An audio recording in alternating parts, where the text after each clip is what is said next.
Boy, let me tell you what. This program is intended for a mature audience. If you are not 18 or older, stop listening and find more age-appropriate content. This show will cover serious topics in a satirical manner. If you are offended by any content herein, boy, I tell you what, that's your own problem. You've been warned. Don't try this at home or anywhere else, even in denying. Are they gone? Good. Fuck those guys. Let's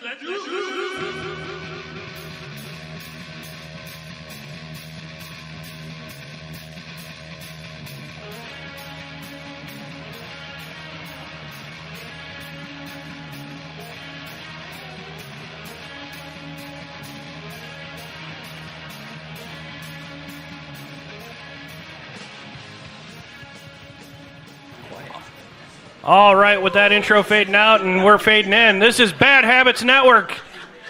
We're fading in? We're fading in. Okay. The way this morning is gone, we're fading in. Smile, it gets worse. Smile, it gets worse, folks. This episode is brought to you in part by Resurrection Vapor at www.resurrectionvapor.com. Great juices there. You can find them on the wall here at Ideal Vapor, another proud sponsor, as well as Vape Walkie in Pewaukee, Wisconsin. I'm going to have to say these because I am under contract. And now with us today is our guy who isn't paying attention much. Fuck you. He does great videos when he does them, if he ever does them. Dennis Rocco from Rocco's Mod Life. Well, you know, I just won this juice. What juice? Bearded Vape Brothers. Oh, you won the Bearded Vape Brothers juice. I did. Oh, which flavors do you got there, fucker? All three. All three. I don't know the names. You of them got off top. you got the Bearded Dragon jizz. I mean, the Bearded Dragon's milk. Mustache Ride. Mustache Ride. And Nutty. Mutton- Nope. You got the mutton chops. You've had the Nutty Beard. Yeah, that's my No, favorite. I have not had any of these. I've only tried Really? them. Yes. Oh, you gotta do the dragon jizz. Dave. That lovely voice was our own Blown-Pistons Gremlin Dave. Yo. And also our alternate health medicine specialist, our vape guru. Hey. That's a great intro. We should keep that for him. What? Alternative You medicine? just said Our it. alternative medicine guru? Yes. Okay. Yeah. That'd be awesome, but we'd forget it right away. And then we'd go to No, the kitchen. Hammerwood. Comes And then with the we'd go game, to- folks. Comes with the game. And then we would go to the kitchen for snacks. Alternative medicine guru just sounds like a heroin dealer. Yikes, that's scary right That there. lovely voice is our special VIP guest, Marcos Lara. Yay! Woohoo! There's- Riba! Yeah, and this time he won't blow out the mic at a bullshit bar. That was fun. No, it wasn't. That was so fun. We actually, this is one of the first, only in Wisconsin, really. Yes. Where you go outside to the back patio to have a cigarette and see an outhouse with a swastika on it. And it was like covering the entire side of like one. Yeah. What We were the nervous. fuck? We were nervous.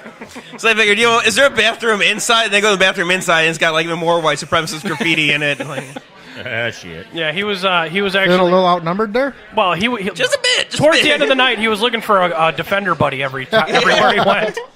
I don't blame you. Just come stand behind me. Fuck it. That's right.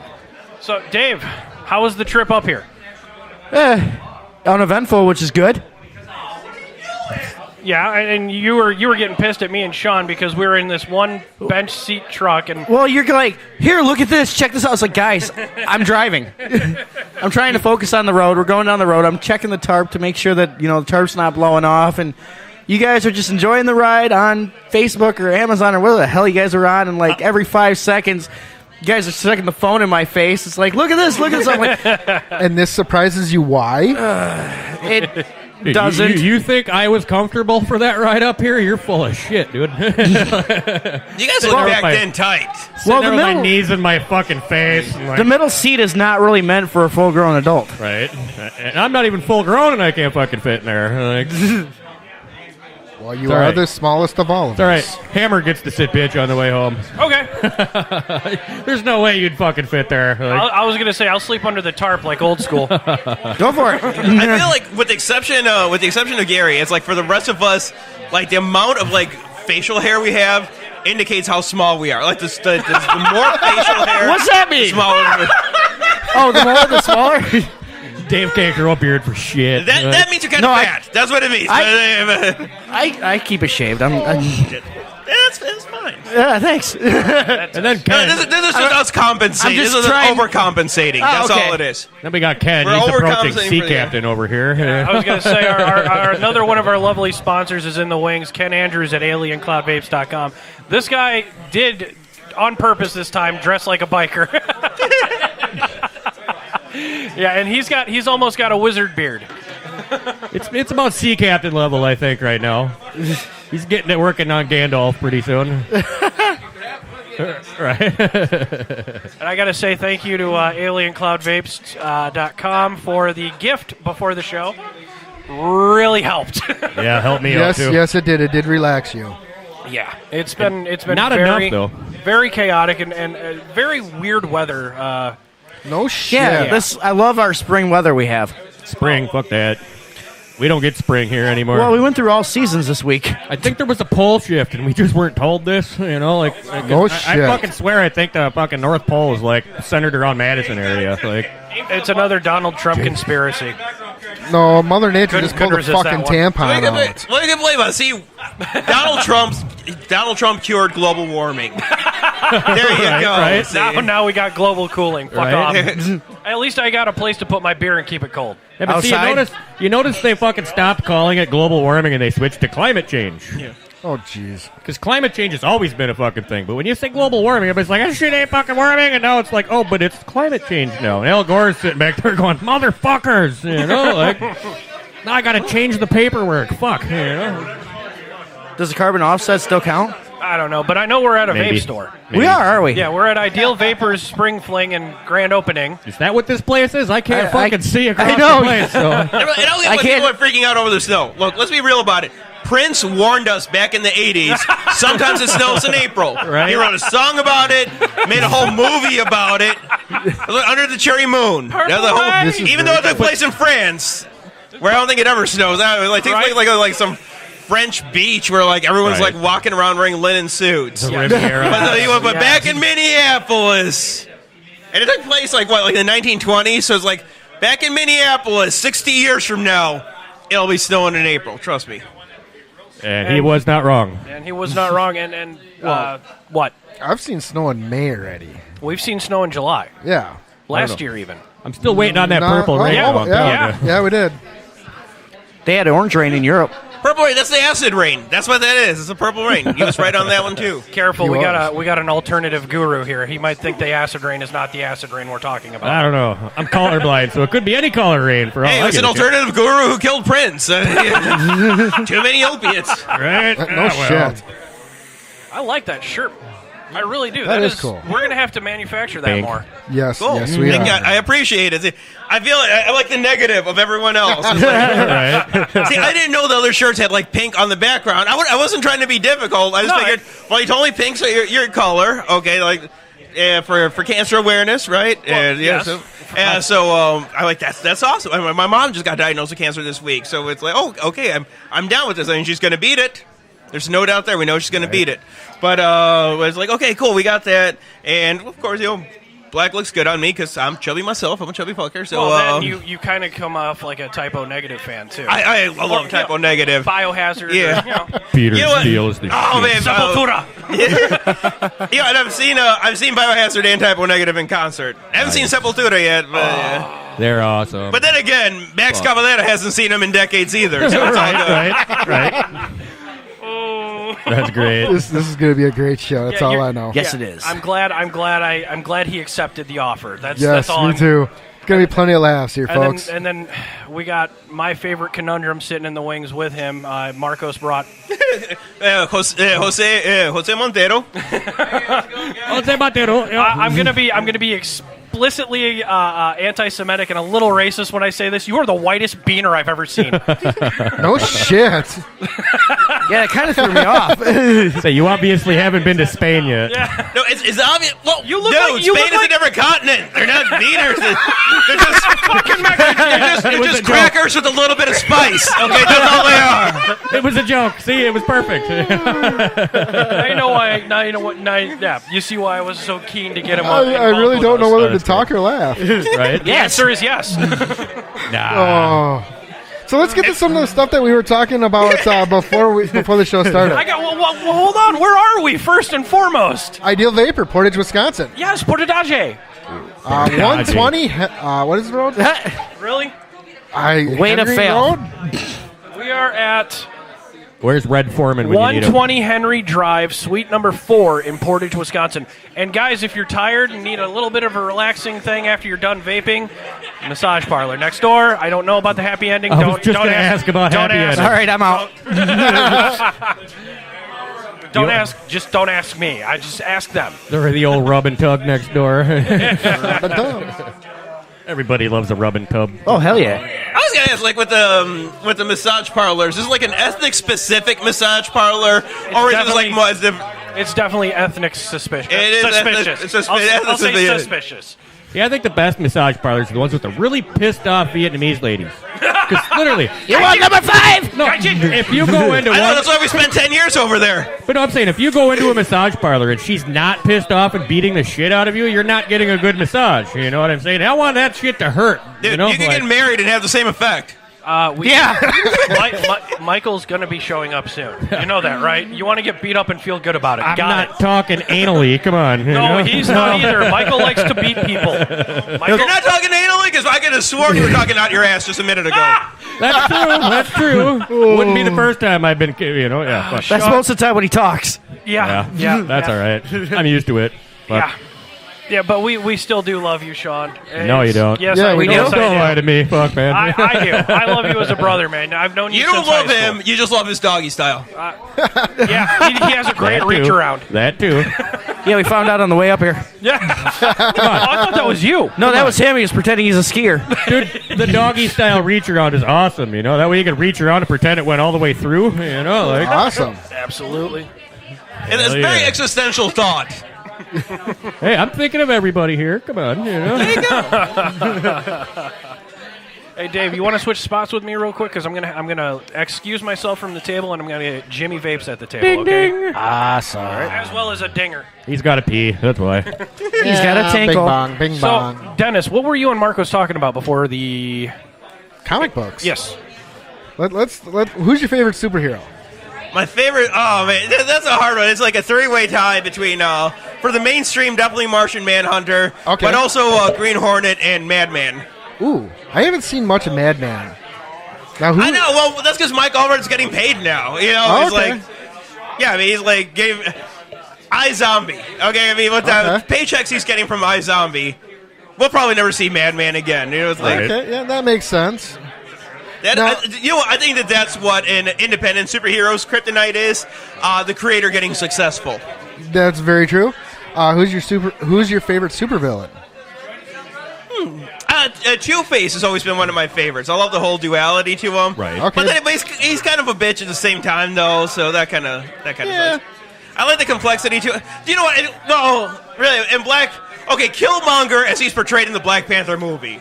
Okay. That is the most badass supervillain right there. I have not seen that yet. You haven't seen Black? Oh, I have not. The fuck's wrong with you? You haven't seen Black Panther yet? It's like Gotta that's have like saying, money. I like mafia movies, but I haven't watched The Godfather. Come on. I hate to say it, I've only watched bits and pieces of The Godfather. That's like saying I like women, but I've never sucked my penis in a vagina. Now, see, The Godfather, I watched the first one, and it just didn't spike my interest. Okay, that's fine. So you're not a mafia movie fan, but at least you watched it. Yeah. At least you watched it. And it's like, okay, there were some good parts, and there were some just like, what the fuck were they thinking when they did that? I'd like to see them do a remake of that. And I have a funny feeling that it's coming down the line because they're running out of story ideas. Let's face it. You agree with that? No, there's a bunch of great story ideas. Well, I mean, there's a bunch of different. Every art form has an underground to it. Every art form has a bunch of underground artists, just rich with ideas, ready to just flip our whole notion of reality, flip the way we look at the world. And the gatekeepers are like, nah, we're not ready for that. Now, do you like where they're going with the Justice League movies? No, no. I mean, it was fun. The Justice League movie was a lot of fun. I heard someone describe it as being, this is the superhero movie that every third grader wanted to see. Yes. And yeah, but especially with like halfway through, you can tell where Zack Snyder handed off the baton to Josh Whedon, and that's where it just like went downhill. Josh Whedon is great at doing. He's great at like bright, colorful superheroes. Okay, Zack Snyder's Justice League is not bright and colorful. No, it's not. I like the intro to the Justice League movie with Batman. Oh my gosh, Batman versus Superman. I was very worried about. Yeah, I'm such a bitch. Affleck. I was crying during the intro when they were playing the Leonard Cohen song. Yeah. I don't know who did. I know it wasn't Leonard Cohen himself singing it, but it was like everybody knows. And then they show like Lois grieving Clark. I'm like, oh! Yeah. Right. But I can't wait until they get to like the more of the video game style of Injustice. That could be very dark and very deep quick, especially if the dual reality of it. It goes in both parallels. When you think about superheroes, Superman is the most deadliest superhero of all time. Well, yeah, he's like invincible pretty much except for one small thing. Well, red kryptonite makes him more strong. Green kryptonite kills him, or makes him human. Now, red kryptonite can also. Red kryptonite just fucks with his powers. It can do anything to him. Yeah, but it also makes him go nuts as well. Yeah. Yes, so it can, it's I can't wait to see what happens there. I really can't. And the director Zack Snyder is his name. Yeah. He has already alluded to the fact that is coming down the line. I thought he was out. No. Oh, okay. You're bringing it back. That's cool. I would like to, and once again, I really wish they would release a Snyder cut of Justice League.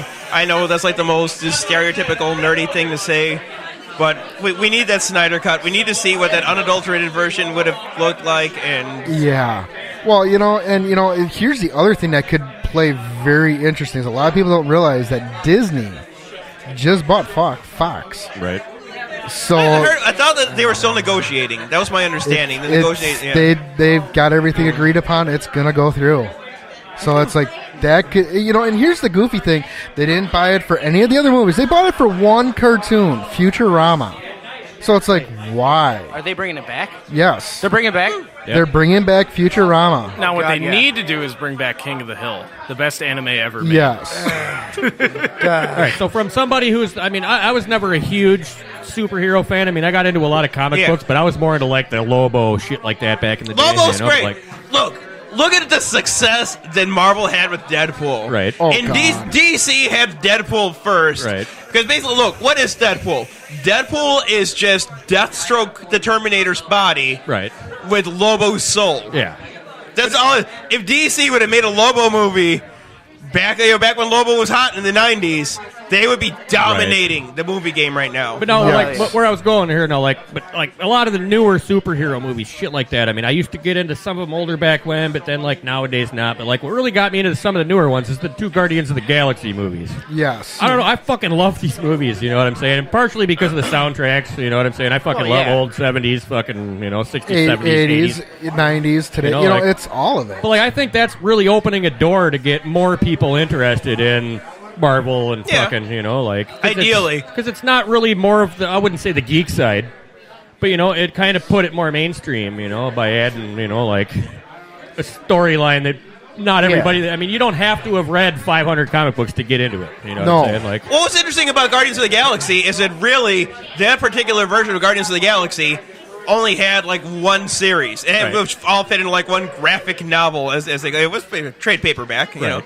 It fit into one trade paperback. It really, now you're not going to find the individual issues. You're just going to find, I guess, really the graphic novel. Right. And you could read that and know everything you needed to know for Guardians of the Galaxy, and it worked. And it's completely counterintuitive, but it worked. And I think once again, Snyder did a great job with that on 300. He did a great job with that in Watchmen. But see, I've just seen so many fucking hardcore comic fans hate the Guardians of the Galaxy. I see so many people talk shit about it, so it's but it's a sci-fi. It's not meant, and that's where people are getting mad, I think, is it's more sci-fi than people are used to, so they're getting irritated with that aspect. But take it for what it is. It's entertainment, folks. You're going to the movie theater, spending the money, which they want you to do, and you know when the next Avengers movie comes up, people are going to do that. So they're going to make money no matter what. Right. Mm-hmm. And honestly, I haven't read Guardians of the Galaxy, but I know that particular. I mean, once again, that first series was written by Abnett and Lanning. Dan Abnett and Andy Lanning, who are great writers. Right now, they're writing the Titans books, which I'm absolutely loving. And yeah, so I mean, I know it had to be good, and the movie wasn't bad. It's not necessarily what I would go out of my way to see, but I enjoyed. I watched the first one. I watched the second one. They were entertaining movies. They're what movies are supposed to be. They had action. They had romance. They had humor. They were good for the kids too. They haven't read the books. And that's what I'm thinking is it's doing a good job of opening the door for people that were never into that sort of shit before. You know what I'm saying? So it's entertaining and it kind of opens the door, but it basically puts that Marvel word in front of people, and they're like, "Ooh, this shit's good." So it's going to make them go look at more Marvel movies or the superheroes. Exactly. And where Marvel is going is they're outdoing DC 10-1. Yeah, I mean, as far as movie life and entertainment lately, like comic sales, I wouldn't say that quite. DC's got a lot of hardcore fans. You know what I'm saying? Yeah, but there's still that group of people that are like, "Fuck Marvel" or "Fuck DC" or But as a diehard DC fan, Black Panther was such a kick in the balls to DC. It was a kick in the balls to Justice League. Well, see, they put that movie out to pander to the black audience, not to make a good fucking comic book movie. Honestly. Have you watched the movie? I watched like. Then how are you going to say it's pandering if you haven't watched? I didn't see the end of it. So was Storm made to like pander all the white dudes who are like, "I come from Vikings." From what I used to read, and you know what? Hollywood's been pandering to white audiences from the start. What was the first major motion picture ever made? I don't know. Oh God, that was what the hell was it called? The old the train fucking Birth of a Nation, which is a Ku Klux Klan propaganda film. First major motion picture. If that's not pandering, well, that's not what I'm saying. Specific ethnic group. Because like I watched, I think the first I didn't catch the last probably half hour because I had to fucking stream it online. I never got to the theater to see it. So what I ended up seeing, the end was all shitty, and I never seen it. But like from what I remember reading the comics, you realize here we have a person who is too ghetto to appreciate Black Panther. I thought they were like, "Hey, well, I bootlegged it." I didn't even bootleg it. I was at a buddy's house that night, so it was one of those like, shit. If I could go to the theater every time I wanted to, that'd be great. But I got fucking 3 kids, and I just I ain't got a life anymore. I can't take my kids to go see a superhero movie. So. They're 3 and 7 or 5 and 7 now, so that's kind of one of those like they would love it. Kind of like. I don't know. My little guy still gets... Dude, he got fucking scared when we were playing the Lego Hobbit game the other day when we were playing the fucking... what is it? The first... what the hell is the Azog, the fucking Defiler guy? And he literally started crying and threw the fucking remote down and ran off. I'm going, it's a video game. Calm down. That's like, take him to the movie... Let him cry it out so that way he can grow up. Then like my 7-year-old, she's so into fucking Barbie and shit that I couldn't even bring her to a fucking movie like that, or she'd just be off fucking running around pissing people off, Dude, again, I'm saying like so many of like the best characters in this movie are female. Right. Girls love Black Panther because it shows them who they are inside. Right. I mean, women see this, little girls see this, and they're like, yeah, that's what I want to do. That's what I feel like doing every day. Right. And now I'm watching it be done by humans. Right. That is awesome, though, when you think about it. I like how the Avengers incorporated the Black Panther in initially. That was awesome how they brought him in. Yeah. No, you know what? I wasn't happy. It was shoehorned in. You had to bring him in somehow. And like, okay, fine, it works. It was acceptable. But if you read the book, if you read Civil War, Black Panther was just like so bad. Look, he was so covert in Civil War that in the original reprint, the original trade paperback reprint, they didn't even put the Civil War logo on there. Wow, that's how covert he was. Right. Nice. So now is he a little more covert in the movie? No. In the movie, they put like, right, they realized it's a hot commodity. They got to shoehorn him in some way, and they made up for it by releasing the best superhero movie ever made about him. I'm definitely going to have to go see that now. I've been wanting to, but it's so hard because I want to take my sister, but she's disabled, and it's so hard for her to get around because of her disabilities and stuff. Yeah. So it's like I might as well just wait until it comes out the DVD. That makes sense. It's like you say your sister has a physical disability. Yes. His kids just cry too much. That doesn't count. Okay. Now, what's your thought on the latest Star Wars? I haven't watched it yet. Oh, okay. My thought is every excuse I forgot his name already, but every excuse that the alternative herbalist gave, that's my excuse for not. Yeah. I wouldn't even say it's an excuse. I mean, like I said, I read a couple of fucking the books that a buddy of mine gave me, I think like 10, 12 years ago. Yeah. And then I was at a friend's drinking. It was like 2 weeks ago, and he was bootlegging it when I got there. So I was just like, fuck it, I'm going to sit down and kind of watch it, see how it was. What do you think of the books? Honestly, I liked them. You know what I'm saying? Go. Like, it just threw me off watching the movie, and it was kind of the same, but it was different at the same time. It just, I kind of like like these pictures move. But no, I like to watch the movie and kind of remember odd things from the books and shit. But there was so much during the movie where I'm going, God, I don't remember none of this. It was actually very true to the comic book. I mean, there's like a few little tweaks here and there, and those tweaks were improvements.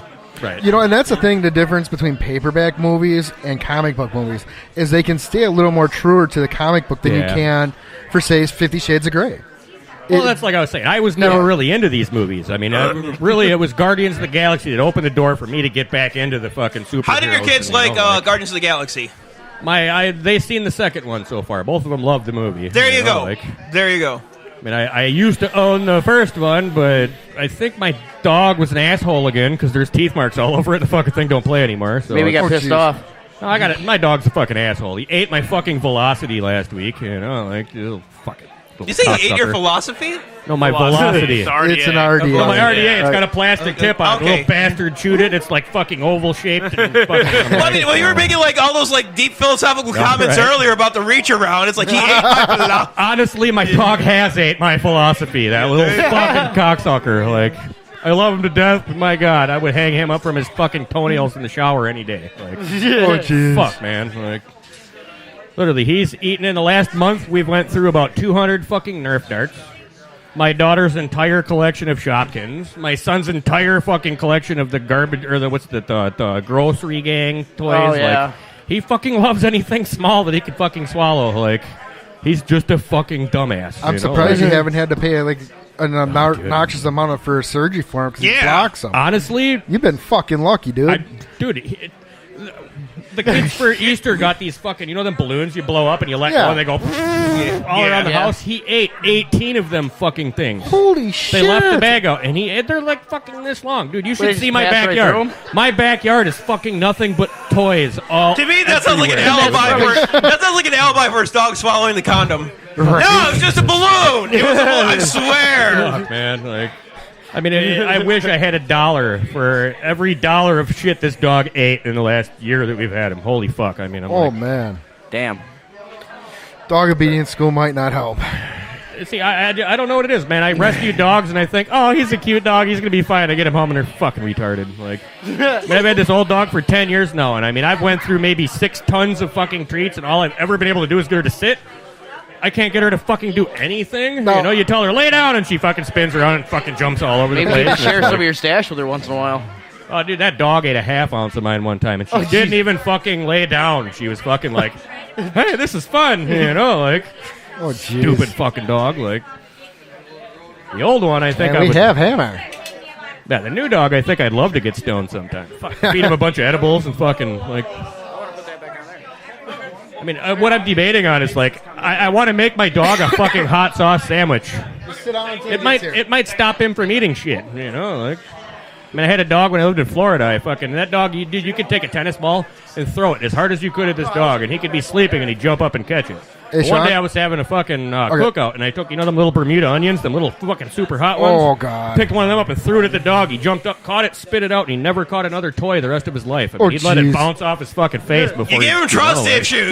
You gave your dog trust issues. But he was 11 years old, and fucking that was it. He was like, nope, I don't fucking trust you anymore. I'm done. And that's all it took was one. That's why I'm thinking maybe my new dog, I need to put some of this. I got some really super fucking hot salsa. It's like, fuck it, I'll put a bunch of that on a sandwich, put it on the counter, and wait for the dog to come eat it. I bet you he won't fucking eat nothing off the table anymore. I bet not. Hey, and I'd like to give a warm welcome to James. How you doing, buddy? Hey, how we doing, guys? Hey. Resurrection in the house. Yes, always got to represent. How the hell are you? Good. Made the drive up. How was your drive? Well, It was great. I probably shouldn't say that on the air, but I don't remember doing exactly the speed limit. We'll just leave it at that. Yeah, I was kind of holding the old shit handle when my wife was driving. I made it here from McChesney Park, Illinois, in like an hour and 5 minutes. Oh, damn, dude. Nice. Oh shit, we could have carpooled. Yep. See, there we go. So yeah, no, it was good. They had a big ass semi accident on southbound, so that kind of slowed things down. Okay. Well, other than that, it was good. How you guys been? Another great day. Yeah. You get me as I'm vaping. Yeah. I hear it's been interesting. It has. It has. Rocky start, but we had everything rolling. Yeah, Hey, there you go. what show doesn't get off to a rocky start? Come on, Dave. Well, when you Good put the point. group of us together, Yeah. that's kind of yeah. yeah, it all goes. Yeah, We didn't have as much quite the alcohol as we clown normally fiesta. do. No. Speaking of that, where are we at with that? Any the blue labels in the house? Somewhere there is. Yes, right next to George. Prospect. Right The other next door. side. Jorge. There you go. There you go. Yes. Reach down. Reach in the box. Reach around. I got my blue label. It's the Ice perfect Mountain. symbol. There you go. Hey, network was found on that. Yes. All So right. here at Ideal, new location. I Yeah, love it's this an location. awesome- It's it's- huge. It Yeah, is. It is. Gives a lot of great room. It's nice that they got the pool table in here, the lounge. I mean, you can lounge around. You can sit there and browse through. Shit, how many bottles they got up there? Hundreds? Yeah. Yeah. Well, and I think I was mean- just talking to Jimmy Vapes, and he just told me that they do this free pool on Fridays, and this place is like packed. So if you're in the Portage area, like pool, it's free on Fridays. You might as well come in, shoot some pool, Yeah, why vape it not? out. Oh, that's a nice box. That is awesome. That is a PWM Is that the 11.4 CK? volts. No, that's not a CK. It's a different guy out of Montana. Okay. I love my CK mod and don't trust a lot of people, so I have to leave it at home. Oh, I Makes can. We'll talk more off air. yeah. I'm not going to do some not so nice things because I'll give him a second chance, but he's got me a little pissed off right now. You ready to do the raffle? Good guy. Talk to him. He'll work with you.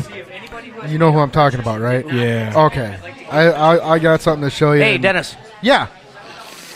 Make an announcement that if anybody had made a purchase and did not get a ticket, I'd like to give them a ticket because some people were missing people. Okay. Hey, folks, anybody out there who has made a purchase, put your ticket in the raffle bowl. Gary bought it. I don't Hammer know if he did. got one, though. Yeah.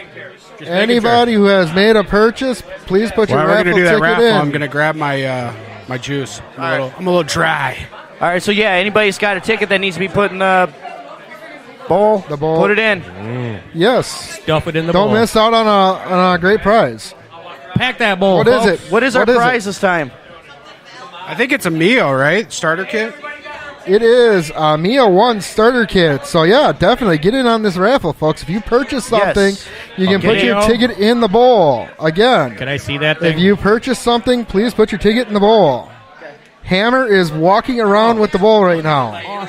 Shake your bowl. Shake it, big boy. Shake your bowl. And that was donated by Alien Cloud Vapes. Yeah. I need to get me one of these. Not the The mod. No, the raffle bowl was donated by Alien Cloud Vapes. That's awesome. I need That to get me is. one of those. Oh, damn, that is cool. I like What? my little portable fucking driving. Hammer, tripod. it's if you purchase something. Speaking of Alien Clouds, I'm vaping on this brandy by them, the shots, the 50 cal. Oh, it's fantastic. Can I Oh, see it? nice. That Absolutely. stuff is awesome. Oh, I've had to put it up because I went through the first 50 Oh, so mils. this has brandy in a it, day. Yeah. Brandy So and I had Fiji. to stay away from it, but I figured special occasion, bring it out. Why finish not? it up. Wow, Exactly. that fucking smells awesome, dude. So come on, get your raffle tickets in. This raffle is if you purchase something.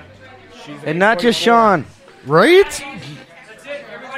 So, what's your favorite place to do stand up at? Okay, we're doing the raffle. I like All right. that. Yeah. Wow, We are that's really doing good, the dude. raffle.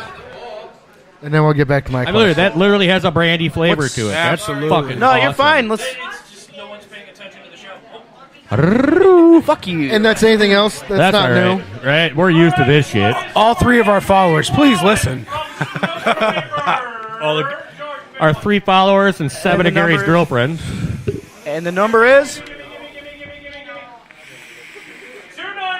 295 365. 295-365. Hey, these are great devices for the Saltnik that's moving on to the world, too. So I'm not a fan of Saltnik. I actually like it. It's been 50-50 for me as far as I've tried it. I didn't appreciate it, but other people have really enjoyed it. I like it based on the fact that you can get super high fucking nicotine content and not have that super harsh fucking throat feel. You know, I like it because it feels more like a cigarette than normal vaping. Yeah, but honestly, I mean, dude, every now and then you want that 2-3 quick puffs while you're outside quick, get that head buzz like you did when you were a kid smoking a cigarette fast, and then you go about your fucking, Yeah, the nicotine stuff, or the salt is the only stuff that does that for me. You know? That was courtesy of Rocco's Really? Wildlife. Yeah. What'd they get from the bullshit prize box? Something from me. Your mom? What'd they get? Something I donated. Hey, Calypso. Oh, sweet. Hammer. All right. So as we were talking, To the show. where is your favorite place to do stand-up? Right now, first place that comes to mind, and I'm glad I had some time to think about it, and so it kept coming back. I've been having a lot of fun doing the shows, the stand-up shows out at Comedy Sports in Milwaukee that are put on by Matt Filipowicz. I always fuck up his name. I've been working with this dude for well over a year. Filipowicz. But those shows are a lot of fun. Okay. 'Cause not only do I get to do like my political shit, but they get pretty nerdy audiences too. So Awesome. they catch nerdy references too. That's fun. All right. Hey, there you go. Have you ever been the one on State Street in Madison? Yeah, I mean that's a great establishment, but yeah, I mean I've done like a few of like the Thursday night showcases back in the day. Okay, but it's just like now they've gotten to a point where they're pretty much just like booking headliners from right. who have a lot of TV credits. And Okay, people have, like, multiple that TV especially that part of Madison, you really can't get away with doing the political type shit because it's such a divisive Actually, you fucking can't. You know area. what? Like, I know, like at the club, they're not big fans of it. Right. But I mean, the audiences are cool about it. But I mean, of course, I mean it's smart. I mean, they're businessmen. Right. They don't want to. Right. They don't want to take that risk. But no, I mean that's like you look at some cats like Julian McCullough, who used to headline out there a lot. I don't know if he still does or not. But I mean, he would do some edgy political shit, and people loved him. Now, why don't you tell people where they can find you? Best place, really, Instagram is probably the best place. It's free.ki, freaky. That's my nickname, and yeah. Okay. See, like I had a buddy that did. He had a comedy show that he did. Was it last year, or the year before at Hemp Fest and Harvest Fest in Madison? Oh my gosh, is that Brian? Yeah, fucking.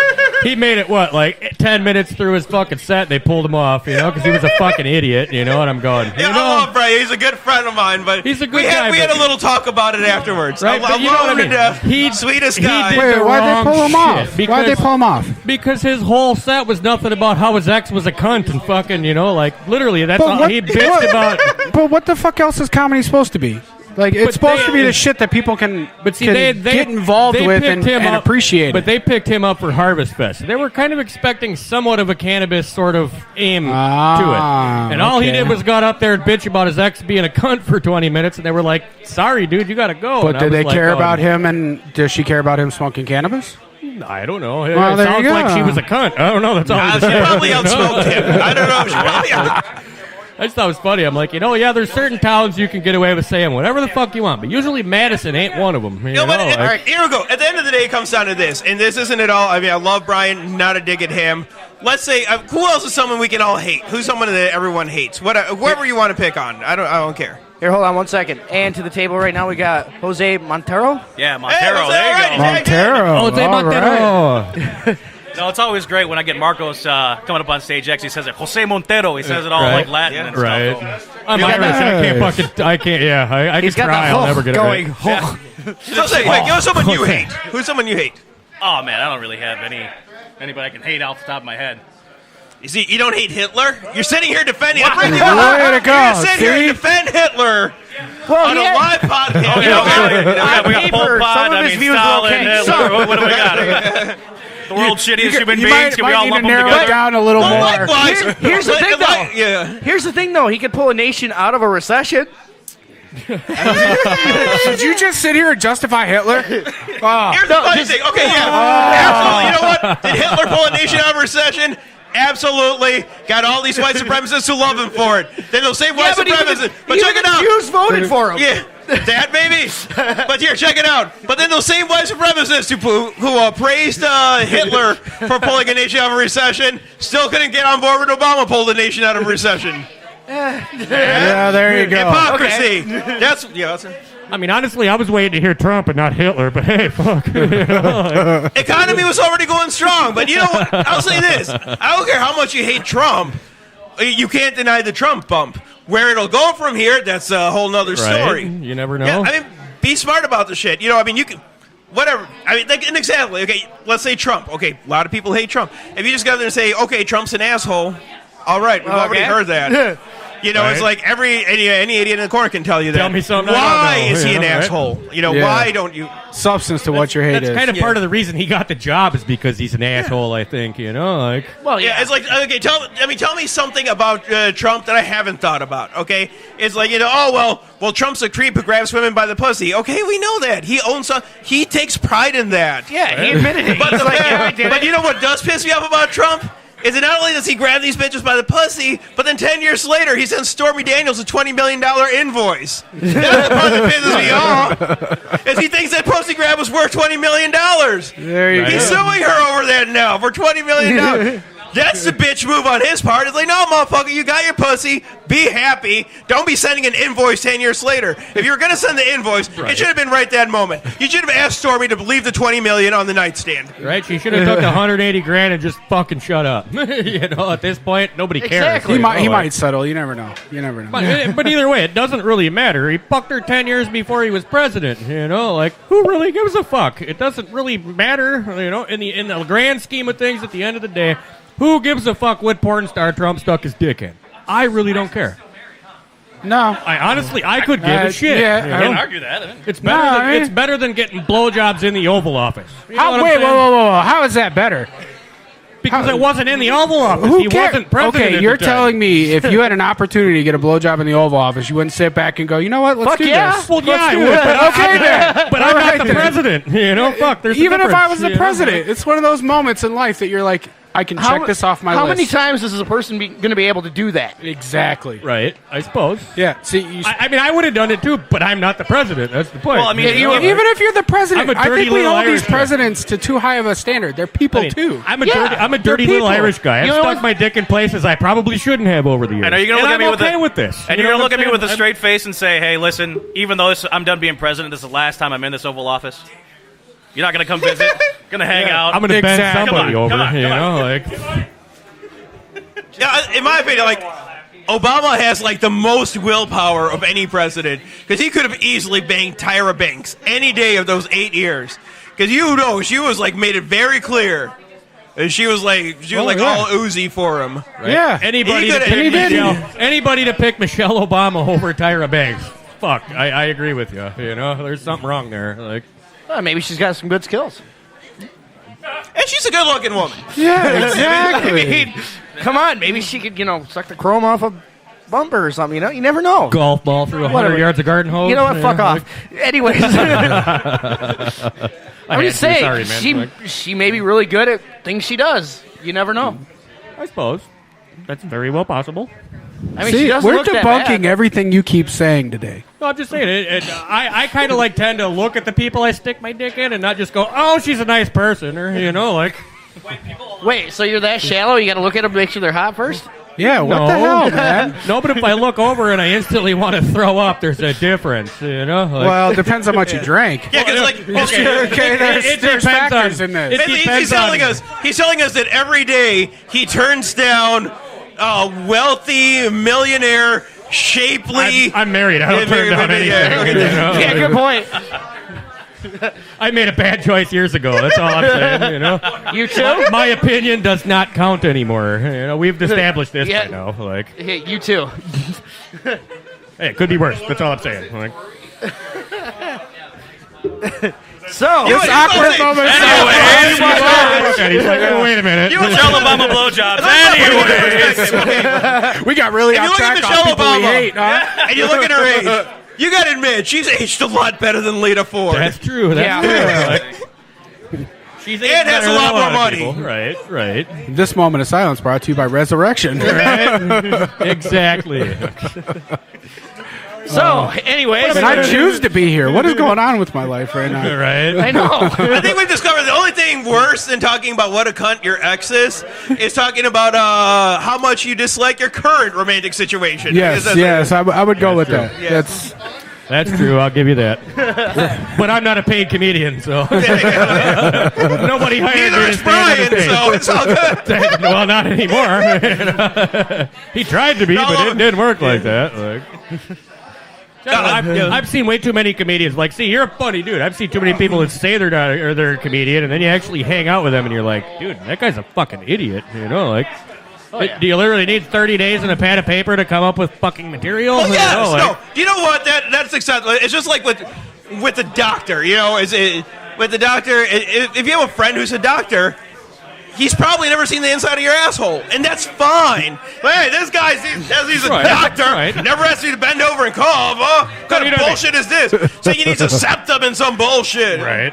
But no, you know what I mean? Like, there's guys like, I bet you. I love the reference you went to. I know. It just got really, really dark. I mean, if somebody came up to you and said, hey, could you quick do a 30-minute set? You could probably do it. You wouldn't need 6 weeks to fucking, because I've spent years writing that 30-minute set. Right. Yeah. But there's too many guys out there that say, I'm a fucking comedian, and then they show up and they're like, Well, they got to start somewhere. Well, the thing, too, with comedy, it is quite subjective. Right. I mean, what's funny to you might not be funny to him. Right. What's funny to you but might at not be least funny when to you him. go out there, you try. Yeah. On stage, a comedian should be funny every time on stage. Yeah. Off stage, no. There's nothing more annoying than a comedian who constantly is running bits on you in conversation. I mean, but it's your fucking job. It's like, hey, I want to just check out for fucking 10 minutes. You know what I mean? If someone says something funny, comes off the top of the head, that's cool. Yeah. But it's not expected or anything. I mean, But I mean, there's not been one night where I've went to a popular comedy club in a big city and not seen one guy that walked up on stage and you're just sitting there going, God, this guy's a fucking idiot. You know, like. Well, but I think that goes back to your comment. It's subjective. It depends on what's being delivered to you. Yeah, exactly. I mean, you're going to have different styles for different people. And in all fairness, I'm guessing it's because 60 minutes into the show, your stream runs out.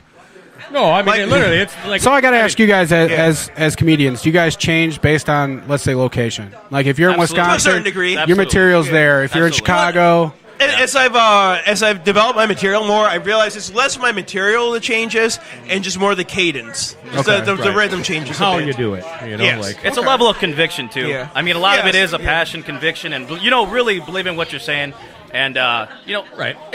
I mean, you can say some super offensive shit, but as long as you don't look like you mean it, it's exactly you're that fucking too. Yeah. fine.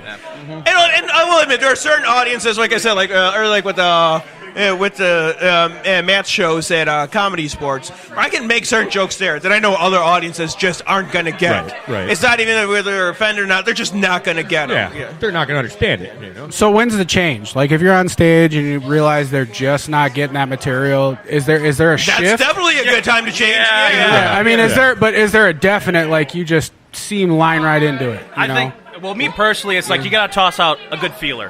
Right. Really feel out the crowd, see how things are going, crack a joke, maybe have it a little bit more edgy. That way okay, titty jokes, vagina jokes, dick jokes, not going to work for Grandma Sue over here.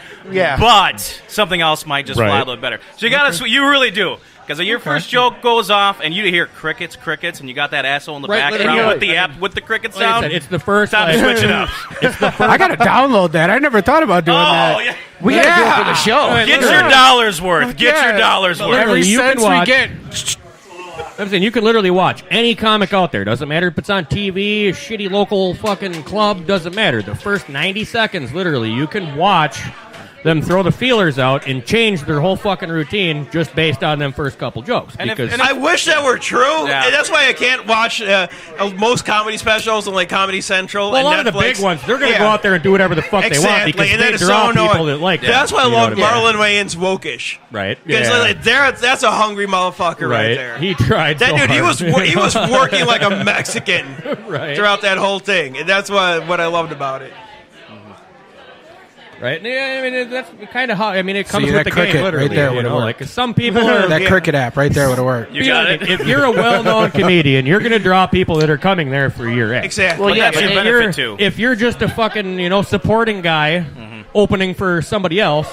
Yeah. Literally, that first 90 seconds literally either make or break you. You know what I'm but saying? the bad thing about like the well-known comedians, you know what they're going to do, and their set like never materials changes. are about the Exactly. same. I mean, the joke may change a little bit, but the driver on it is all the same. Well, when you got people like Jeff Dunham and that out there, you know what he's going to do. You know his jokes. You've seen it on the Comedy Central stuff. You've seen it constantly. Well, they're always the same, that's where no matter where you're at. That's the point, though, right there. And in my opinion, I mean, I could be wrong. It's like anybody who goes to these shows, they know what they're signing up for. Right. People who go to like open mic nights or the lesser shows, that's when you should go. That's when you should go with, hey, let's listen to something funny, but also be open to the idea of maybe something different. See, that's a good thing too, because you don't know. Like, if I went to your show, I don't know what you're gonna do, right? Because I've never been to your show, and that same with you. I don't know what you guys are gonna do.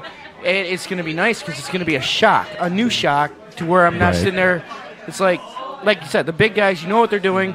You come in there, you're like, I know this joke is funny, and you're already expecting the punchline, know what it is. But with you guys, it'd be awesome because the fact that you go in there and you're waiting, you're like salivating for wondering what you're going to say. And that's the beautiful thing about comedy, if you ask me. It's like walking in not knowing and then finding something truly funny you didn't see coming. It's like, dude, I just did not know about this cat. That's the beautiful thing about comedy. Anything can be funny. But you got to be able to deliver it to a crowd that way. But it's those guys that can roll with the punches are the ones that are worth going and seeing again. Absolutely. You know what I'm saying? It's like 2 years ago. I think they all start that way, though. If you look at a lot of comedians, we're calling mainstream, right? We'll use that term. Yeah. They started out doing that kind of comedy where it's like by the seat of their pants. Then they've Then they've gotten themselves now to a point they have a following, so people expect certain jokes. Personally, for me, I like seeing new comedians where I don't know, and I want that comedian actually to push me. I want to be like, should I laugh at that? Is anybody else laughing at that? Like, when someone can get you to laugh, am I going to get in trouble or should I not? Disagree? Yeah, that's beautiful. That's fantastic, and I mean, and I would say like these comedians, like the more mainstream comics like Bill Burr, Amy Schumer, Chris Rock, I would say that's a whole nother genre right there. I would say it's almost spoken word performance. Right. Yep. Because like we've established, we know to a certain degree what we're going to get. We at least know the ballpark flavor that we're going to get. And then there's some that just make you fucking sad. You know, like this. I didn't see any of the new Dave Chappelle ones on Netflix until like last week. You know what I'm saying? I got on there and seriously, like the first 3 quarters are super fucking funny kind of, and then it gets to like where he starts hinting at where he's been the last couple of years, and it got super fucking depressing. You know what I'm saying? Like, fortunately, I didn't see it. Yeah, I mean, I'm always a fan. Like being a comedian, check it out because seriously, like it's super funny, and then all of a sudden it just gets hardcore depressing to where like he's trying to get you to understand why he fucking left his show, and like, but he's just kind of giving hints, and he's not kind of doing it, and then all of a sudden you go from laughing to where you're like, God, I really feel bad for this guy. You know what I'm saying? And it's like, that's not what you want to put in a comedy routine. One of the best shows I've seen is this comedian was up there and he was delivering his stuff, and I don't remember his name, and he was failing bad. So he goes, you know what? He looks at the audience and goes, you know what? Fuck you. I'm funny. So he sits down, and he starts drinking this beer, and he starts fucking just throwing shit at the audience. He's like, sooner or later, you're going to fucking laugh. Right? Fuck you guys. You know? Like, and that made me laugh as shit. It worked. Sometimes that gets you shot. Yeah, well, depending where you're at, right? Don't do that in Chicago where I'm from. That might not go well. But then there's some, like, dude, I was working security in Madison at the Barrymore, and I had to do a Hannibal Buress show on that. Oh, cool. Yeah. So he did a first set and a second set. Dude, his first set, literally, he fucking bombed. I mean, everybody was sitting there bored. People were, like, throwing shit around. They were not impressed. He's very experimental. But they kicked everybody out, and then I had to go watch the back door. So then Hannibal comes outside. He whips this big fat blunt out. He was like, dude, seriously, fucking join me. I'm having a rough night. So I sat there and smoked this blunt with him. He comes back in, they do the second set, and he fucking killed it. It was like a whole different fucking person, whole different routine, and fucking everybody loved it, but it was just like, wasn't in the right mindset. You know what I'm saying? Are you saying that you need to do illegal substances in order to be funny? Some people do. You know what I'm saying? Like, you had him at he needs to do illegal substances. I need to slow my brain down. Well, that's me. But no, just seriously, it amazed me to actually watch, seriously, somebody completely change the whole fucking set. I mean, seriously, he changed the whole set top to bottom, and it was crazy to see how well it worked, though. You know what I'm saying? Like, because like there was people. I mean, definitely a change of mindset can make a big difference. It's like there's so many variables. It was just funny, though, because, like, from security, I seen the same people in the second show as the first show, and the same people in the first show that were bored and leaving and going outside and shit coming back in actually stayed there for the second set and loved it. And it was just weird how we switched everything fucking, you know. Wait, so, like, some people stayed for both shows? Yeah, a lot of people do. Because usually when they did, like, 2 shows, like, everyone just gets kicked out of the first one. And yeah, but, dude, a lot of people at the Barrymore will buy tickets for both sets. You know what I'm saying? Okay, that's cool. All right, guys, coming to the table right now is the Grand Master host of the Ideal Vapor Show here on Bad Habits Network. Woo! Let's hear it for Jimmy Vapes, folks. Hey, you know what? I'll take some of the credit, but you know what? My wife gets it most of it. She deserves all of it. Yeah, and here's for Jackie. Hey! Fuck yeah! All right. Yeah, you know what? I may be the boss. It may be in my name, but I tell you what, without my amazing soulmate at my side, life would not be real at Ideal Vapor, and it would not be the same, and it would not be here now. So, hashtag fuck cancer. Yeah. Definitely See what better response that gets than saying that your marriage is a mistake? Yeah, exactly. I didn't say my marriage was a mistake. I never said that. Rewind that shit. Yeah. You know what? My wife would say marriage is a mistake, but I love you anyways, and I live with my mistakes. There you go. That's what she says. I just think it's fucked up how strong we can love somebody to say, hey, let's get the government involved. Oh, yeah. Well, why not? I love you so much. Let's get Uncle Sam to pay. When you get twice as much back in taxes every year for taking a fucking... Yeah, good point. Put a ring on somebody's finger. Fuck yeah, let's go. Hell yeah, let's do it. Have a couple kids, pop, get free So taxes. you're telling me that Beyonce was singing about tax time? Hell yeah. Okay. There you go. Couldn't resist it. Sorry, yeah, it's all you people out there rushing to get it done by April 15th. My taxes are done. I didn't get mine done till yesterday. Yeah, I was going to say the cutoff was yesterday, actually. Friday the 13th. The truth comes out. I think I just heard Tim Allen in the background. Oh, yeah, and I'm glad you guys came here. You know, every time we have an event, Ideal Vapor always welcomes the Bad Habits Network system. And, you know, it's nice to have a comedian here on board, too. Thank you. Usually I'm the comedian here at Shop, and I'm, kind of goofy. But you know what? It's nice to have a realist comedian here, not a imitator like myself, I mean, I'm an imitator and a creator because I create and mods. a compensator. This is one of mine. Just did a triple series. I love it. I build boxes. I save lives. And then you make people laugh because it's smiling. What I have found out when my wife was going through cancer, man, that woman could be in the friggin' most sickest mood.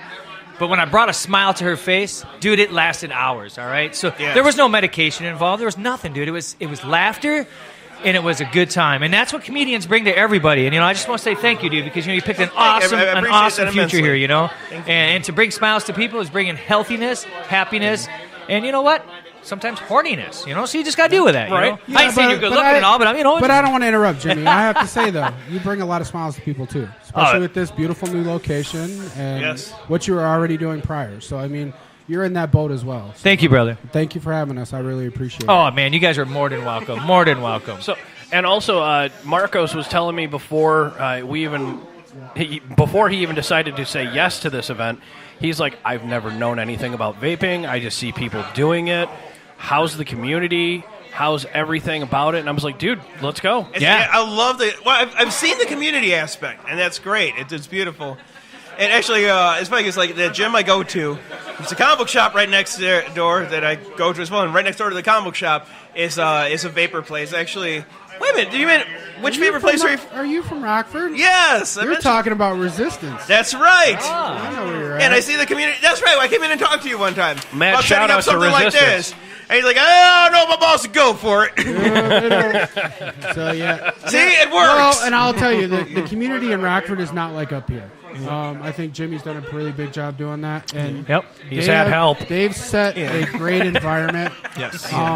What I like about the vaping community is it attracts a lot of people of different walks, different everything. It brings them all together. A lot like comedy, right? So it does. You know what? Comedy's like church. Comedy's like church. And it's still a lot more segregated than it should be. Yeah. Here, do you want me to pass a pan around, because, That's how a lot of comedy shows are paid, unfortunately. And that's how our ministry is paid too. I mean, unfortunately, I used to be big into church, but I missed a few things, and I kind of realized that it was a profitable atmosphere. It wasn't a loving and caring. It was like, give me and I'll give back. But if you don't give, get the fuck out. And that's the way a lot of the churches were that I went to when we moved over here. But you know what? I still belong to my church over in St. Paul, where I was born and raised. They will never kick me out just because I don't go to their church anymore. They'll know that I still believe. I still understand that an alien came down and fucked a monkey, and here we are. I mean, come on. That's exactly how it happened. I've read Zechariah Sitchin also. How did we lose the green? How did we lose the green? I mean, it went right up our nose. Get it back, pull it out, but we should be green, man. Wow, that was a dad joke if I ever heard one. Yeah, it was. My 12-year-old's got some pretty good alien jokes, so it's kind of funny. My daughter accused me of making a dad joke the other day because it said it's only a matter of time before rapper Nas tries to cross over to the goth community by releasing an album called Nosferatu. Oh, geez. Nosferatu. That sounds like one of those dad joke battles I keep seeing on the Facebooks and Instagrams. Yeah. Some of those are really good, though. Yeah, some of them are real good. But see, that's a point on humor, right? It's like, it's dumb, but you laugh because it's so dumb. Oh, man. You know what? Still today, I laugh at a fart. I don't know what it is. I don't know what it is, man, but it still creates a giggle, man. I don't know. Because you're a dad. It is. When my little 2-year-old does it, when she farts, she'll look at me and go, farted, and it cracks me up every fucking time. Well, I gotta tell you, every time I step on stage thinking to myself, I have to be smarter than a fart. Yes. For these people that have got in to get a return on their investment, whether it's the money or time they put into coming out to a show, I have to be smarter, or I have to be funnier than a fart. Can I quote I that? have to make them laugh harder than Can I please? Me and you got to get together on stage, and I'm gonna explain to you on how to do an O, right? Which is the most disgusting thing for another man to explain to another man. How to do an O? It's fucking funny. Okay. Yes, it is funny, man. And I'll tell you what, me and my son did this one night. It was really funny. And he was explaining how to do O's, and it was during Christmas. I had my whole family there, and all my families are redneck alcoholics that smoke cigarettes and hate vapors. So when they got to see me and my son on the middle of the living room, and we did a little comic skit together about doing O's, and no father should ever get this type of explanation from his son. I mean, it doesn't go that way, But it brought humor to my whole family, which brought knowledge of what we were doing, why we loved it so much, why we owned so many businesses in it, why we own juice companies, and why we share so much back at the community when in all reality a retail store should be a higher percentage of payback. But when my mom, my stepmom, she's a very smart woman, millionaire, when she looks at our taxes, she's like, you give way too much back to the community. And I went, well, thank you, because that's what I'm here for. My kids are fed, they're clothed, my bills are paid. I don't drive a Cadillac. Sure, I don't go to fucking Hawaii. Your bills are paid, you're good. I mean, what more do I need? If I want more money, I'll work harder. Bad Habits Network. That's what more you need. That's it, my brother. That's it. That's it. Maybe you could be a manager for a vape comedy tour. Who knows? Yeah. Dude, there you go. I mean, a skinny guy with red lips. Come on. I guarantee I know two comics that would probably raise their hand for it just to say, hey, let's try it. Definitely. I'll give it a shot. I'm not afraid to get on stage. Well, personally, I'm not afraid to look like an asshole either. That's okay. Because my farts stink worse than my breath. Bring it back to the farts. All right. Well, when I first came in here, I knew nothing about vaping. I really didn't. And then Hammer came in here, handed me a nice pamphlet. And honestly, hell, that's a book. Yeah. Oh, my God. Along with just vaping and probably some of the benefits of doing it, the fact that you're helping people getting away from something that is 10 times worse. I mean, for those who don't know, it's worth a look. Oh, yeah. Especially if you do smoke cigarettes. Yeah. Absolutely, I'm on board with that. How many people that walked into a Sitco station, mobile, Quick Trip, whatever, fuck you guys, I'm going to advertise it because y'all sell death. How many people walk in there and then that store says, hey, dude, you should start a business with this, all right? We've created 7 entrepreneurships in 4 years from being a tight circle like we are. So that's 7 customers that became tight, became friends, became knowledgeable because of what we have to offer them and because what they have to offer us. And then they started a business, all right? And that's what it's all about, is when you support a community to the extent to where you just don't take, but you give 70 back and then take 30, and then he gives 70, you take 30. It's like, that's the way it should. Not a 50-50, because that's the government freaking fairy tale of bullshit. 50-50 is not the way life goes. It's a 70-30 project. Somebody gets 70, somebody gets 30, but next time you deserve that 70, that next person. Because you got to walk away with something, nice. you know? That's so true. Yeah. So all these people say, oh, I do a 50-50. You're lying. You're bullshitting. Get on Bad Habits Checkbook so you can make you look like shit. Because that's what I like when people lie when they say 50-50. Right. I'll tell you, you want to get in business with me? I'm going to take 70% first month. But guess what? Next month, you get 70%. And that's the way it should go because each one needs to make money. And if it were a franchise, they'd be paying you. Oh, hell yeah. Yeah. Yep, exactly. They wouldn't even be getting 30%. They'd be paying you. Right. Oh, what about that job or that? It was a business layout type of skit I put on a grid table of 4 freaking different levels that brought 90,000 jobs to the state of Wisconsin with 10 existing corporations that make components, the similar components. They would just have to change the little programs. And then we have one of the largest manufacturing robotics industries in the United States right next to us, which is 3M Industries. They could assemble this shit. Oh, my God, you just created more jobs. So 90,000 jobs in the state of Wisconsin, maybe another 10,000 over in Minnesota. And that's all made in America. Do you know what he didn't like about that? He didn't get no foreign trades, dividends, and paybacks from it. And he's not going to get reelected if he does this. Because now he's supporting us as a community, which is not what we're all about no more when you sit in office, you know? Yeah. Well, but I think that's what makes you different. Even in your vape shops, in the vape shop setting, is that you keep saying community. Yes. You're not focused on self. You're not focused on how can I make a quick buck. You're focused on the community, and I see that every time I walk into your shop. Yes. The community needs to be taken care of, and then that community will take care of you. Yes. That's not what you're focused on is, hey, how can I make a quick buck off of you? Right. I'm going to take care of you, and then you're going to come back and take care of me. Exactly. And this community scares the shit out of the tobacco lobby. Oh, yeah. Absolutely. Yeah, because when I'm done with this and I upgrade it, I'm going to give it to you. Yeah. And now you just got off cigarettes for $0. Now you got to buy your e-juice, which, you know, our farming community here in Wisconsin could grow 92% of what's in our e-juice. Even the freaking VG could come from Wisconsin, and the bushel ratios could be changed from a government-controlled subsidy and actually make profits on their bushels and make tons of money. But they won't allow it because there's so many farmers being paid not to grow on their land. Yep. So they won't do it. So, okay, let's let our farmers just freaking starve and be on welfare and not have a job. And now their kids are now living in the city, hanging out with gangs, doing drugs. I mean, I've seen more farming families lose their land to this stupid bullshit, moving to big cities because now they got to find a job. And now their kids turn to junk because junk is all they got to hang around now. And I think if somebody would have supported that farmer and said, all right, hey, let's turn this land over and let's grow something new that creates life. Fuck the government. Fuck the FDA. Fuck the state. This is my land. I pay taxes on it. Why should I have to listen to a federal law that the state representative signed? I didn't sign this shit. Just like the FDA regulations. I've owned a shop for 5 years. I've owned juice companies for a freaking year and a half. Where is that piece of paper from the FDA that states all these regulations I'm supposed to go by? None. They put it out in the freaking internet, right? Well, social media is 95% bullshit, you know? So why should I even listen to the FDA, you know? Well, I mean, and go back to what you said with tobacco companies, especially like in the Rockford area where we're from. Oh, yeah. Holy hell. What a lot of people don't realize is when you walk into a gas station or Walgreens, most of the e-liquid and machines that are in those places are owned by the tobacco. Yes. They put them in there.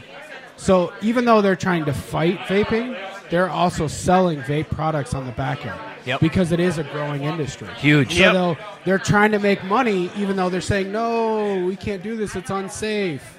They're still trying to make money on a product they're claiming to be unsafe. Oh, yeah. So it's like a constant circle with them. Yeah. Yep. What they're scared of is that more people are doing this and moving away from your traditional cigarettes.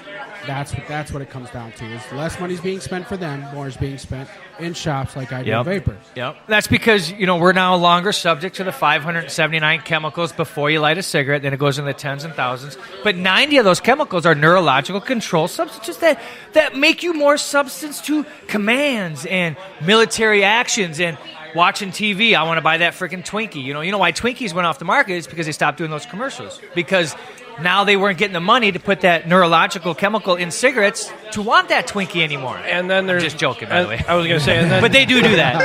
And then Woody Allen or Woody Harrelson fans got enraged. Oh yeah, Zombieland. I'm making a reference. But there are 90 neurological chemicals put into cigarettes. That is a good. I'm sorry, that is a great. Seeing Woody Harrelson at Farm Aid going on some rant about something like that. That'd be awesome. And I don't think it was scripted.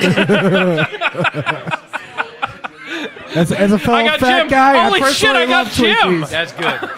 That's good. Fellow fat guys, I love Twinkies. So. It's okay. Hey, yeah. Yeah. Hey, it's real just question though: cut who dry. does like snowballs? Can we just? Well, wait.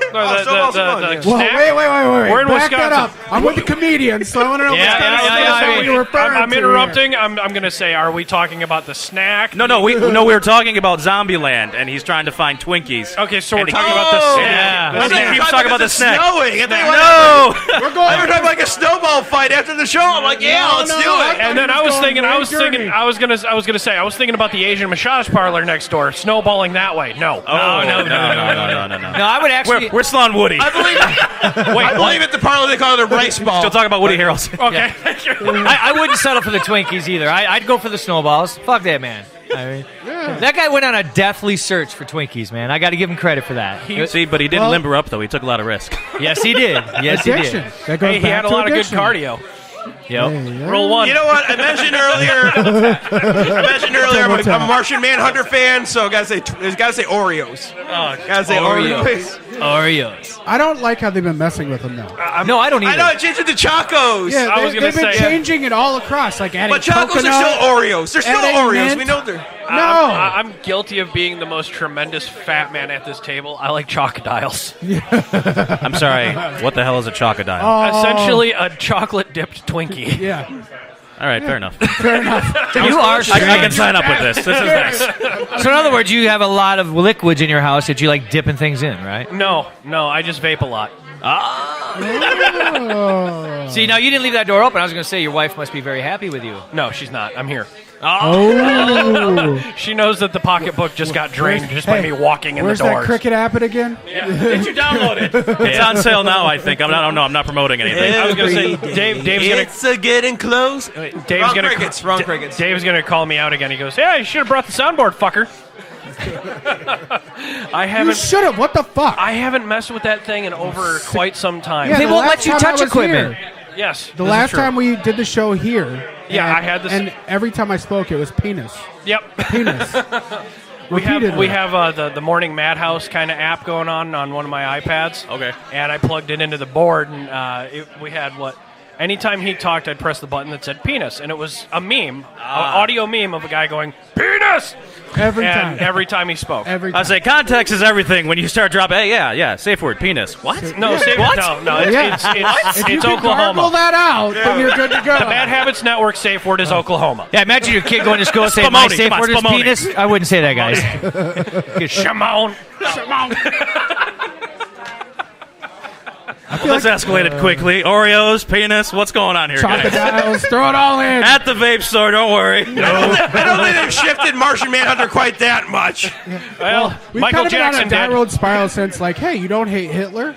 That's kind of been See, no, he's the guy that you don't want around when things are being brought back around. It's Yeah. like, we're heading in a good direction. Hitler, what? Yeah, Hitler. Wow, I did not see that coming. No. I did not see that coming. No.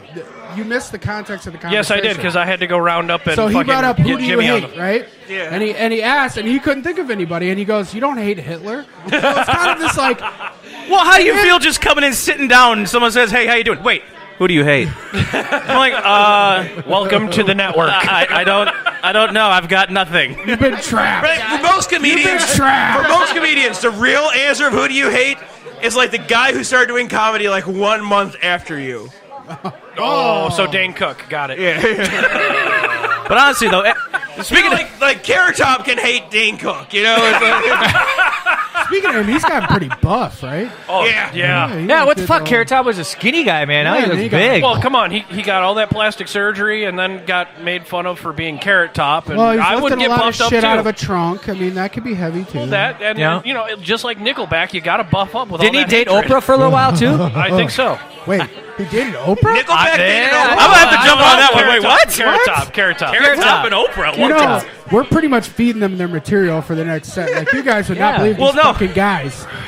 Comedy. Here's the reason. I kind of do hate comedians, and I hate to say this, on podcasts. He looks at Mark. No. Because I tell you what, especially being a Latino comedian, it's really hard because we only have so much to talk about with our Because families. you look like a raging gringo? Don't make me build a wall right now and shut you Listen, down. my father looks like a Mexican Charles Bronson, so he's got I love him already. I love him already. Holy shit, I want to be adopted. That's okay. Listen, I got 2 dark sisters, and then you got me. I affectionately call it lightly seasoned cracker. Okay. the printer ran out of ink when it came to me. They got black hair, brown eyes, dark skin, and I come out blue eyes and Pee Wee Herman white. Yeah. So something happened. But with comedians, how bad was your father? How mad was he that day? Looking, he blue definitely eyes. was like, "That's not mine." I think this is like the source of his disappointment, because beyond me coming out like that, I also got a D in Spanish, which just pissed him the fuck off. Oh, jeez. And that just like the whole time growing up, I always felt like he had just this disappointment. First with white skin, now he's getting a D in Spanish. What the hell? And I could definitely see him like shaking the head, right? The whole hand on the brow. Oh no! It was, God damn it, Jose! What are you doing? Get a D in Spanish? Are you cheating me? Come on, man. Come on. The come-ons, that's where it's at. It's just shit. You know he means business. That noise too. That one too. Where's our little Mexican? I got one of my best friends. He's been around here. He's from California. He's Mexican also. He's a little short guy. You'll see him kind of wandering around. He's just a hair taller than the cabinets around here. He's wearing the Aztec gold with the headphones. yeah, there he is, sitting over there. Yeah, It was Aztec gold. He's actually a little Mexican. Aztec dashiki, which Aztecs didn't wear, but that's okay. We'll let it pass. It's like multicultural. See, that is how strong the influence of Black Panther was. Yes. Even got Mexicans wearing Aztec dashiki. Yes. Yeah, please don't talk Black Panther around Gremlin. Please don't. Hey, I got Panther on my shelf. I let it go. You let it go? Are you still? We talked about it earlier. You missed that. I'm glad. I'm glad, because I would have instigated the shit out of him. He's still on that. He's still on what? That's weeks old at this point. Well, dude, it happens. It's just like me with Jane Fonda. I'm still on that shit. Dude, I still see Dolly Parton in my dreams. When I die, bury me in the river with my ancestors who refused to be day laborers. Orale! Podcast is like, wait, what the hell? This show just really went somewhere different. Nope. We're this is what this show's This about. is normal. Very normal. This is where we like to We just go. haven't opened any beers yet. Yeah. Oh, well, I don't know. I see a little PBR action. I'm waiting for one myself. I can't drink beer anymore. Nope, beer kills me. Makes me dumb, stupid, drunk, and sleeping. But my whole family's freaking brewmeisters. You know? I don't know what it is. I mean, if you've seen my family photos, they're all 6 foot, 400-pound fucking redheads. And then you'll see me standing in between thinking there's a shadow. I think you and I have something in common now with my Mexican side. Yeah. Do you know? You're dry. Got it. Yep. He's dry. Yep. You're partially It's open. pre-opened. That's okay. It's okay. It's cold, man. I got no problem with it. That was a sound cue, not real cans being opened, by the way. Yes. No, we don't drink on this show It's ever. next with the Cricket app The Cricket on the app. soundboard. I'm telling you. I think we need to add that to the. No, what you need to do is listen to the Bearded Brothers live on Instagram. That dude, when he's doing his videos on his deck, that's all you hear is Oh, click, mad shout click, out. click, click, click, crickets, like millions of them in the Yep. back.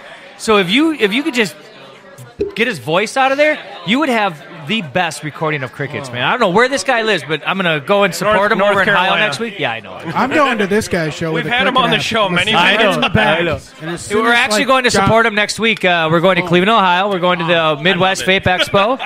It's going to be pretty nice. We're going to be sharing a table with Bearded Brothers, and then Taffy E-Liquids is to come in.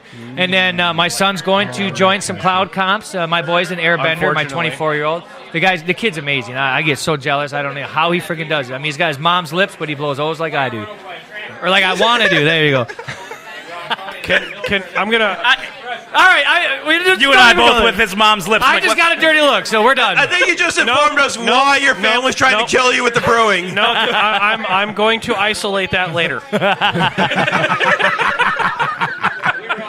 Just gonna That's loop gonna it? be that's gonna be my ringtone. Yeah, there you go. Oh my god! And you wait. I know Kasa's waiting for me to get there because last year when I was there, they had this big board meeting up on top, right? And Don't let Jimmy vape. We just arrived and their Kasa table was empty for 2 rounds. We made 2 rounds. So I told Jack, he says, keep on walking. I stood behind the Kasa table, started getting people in, having fun, cracking jokes, getting to know them, introducing them to advocacy.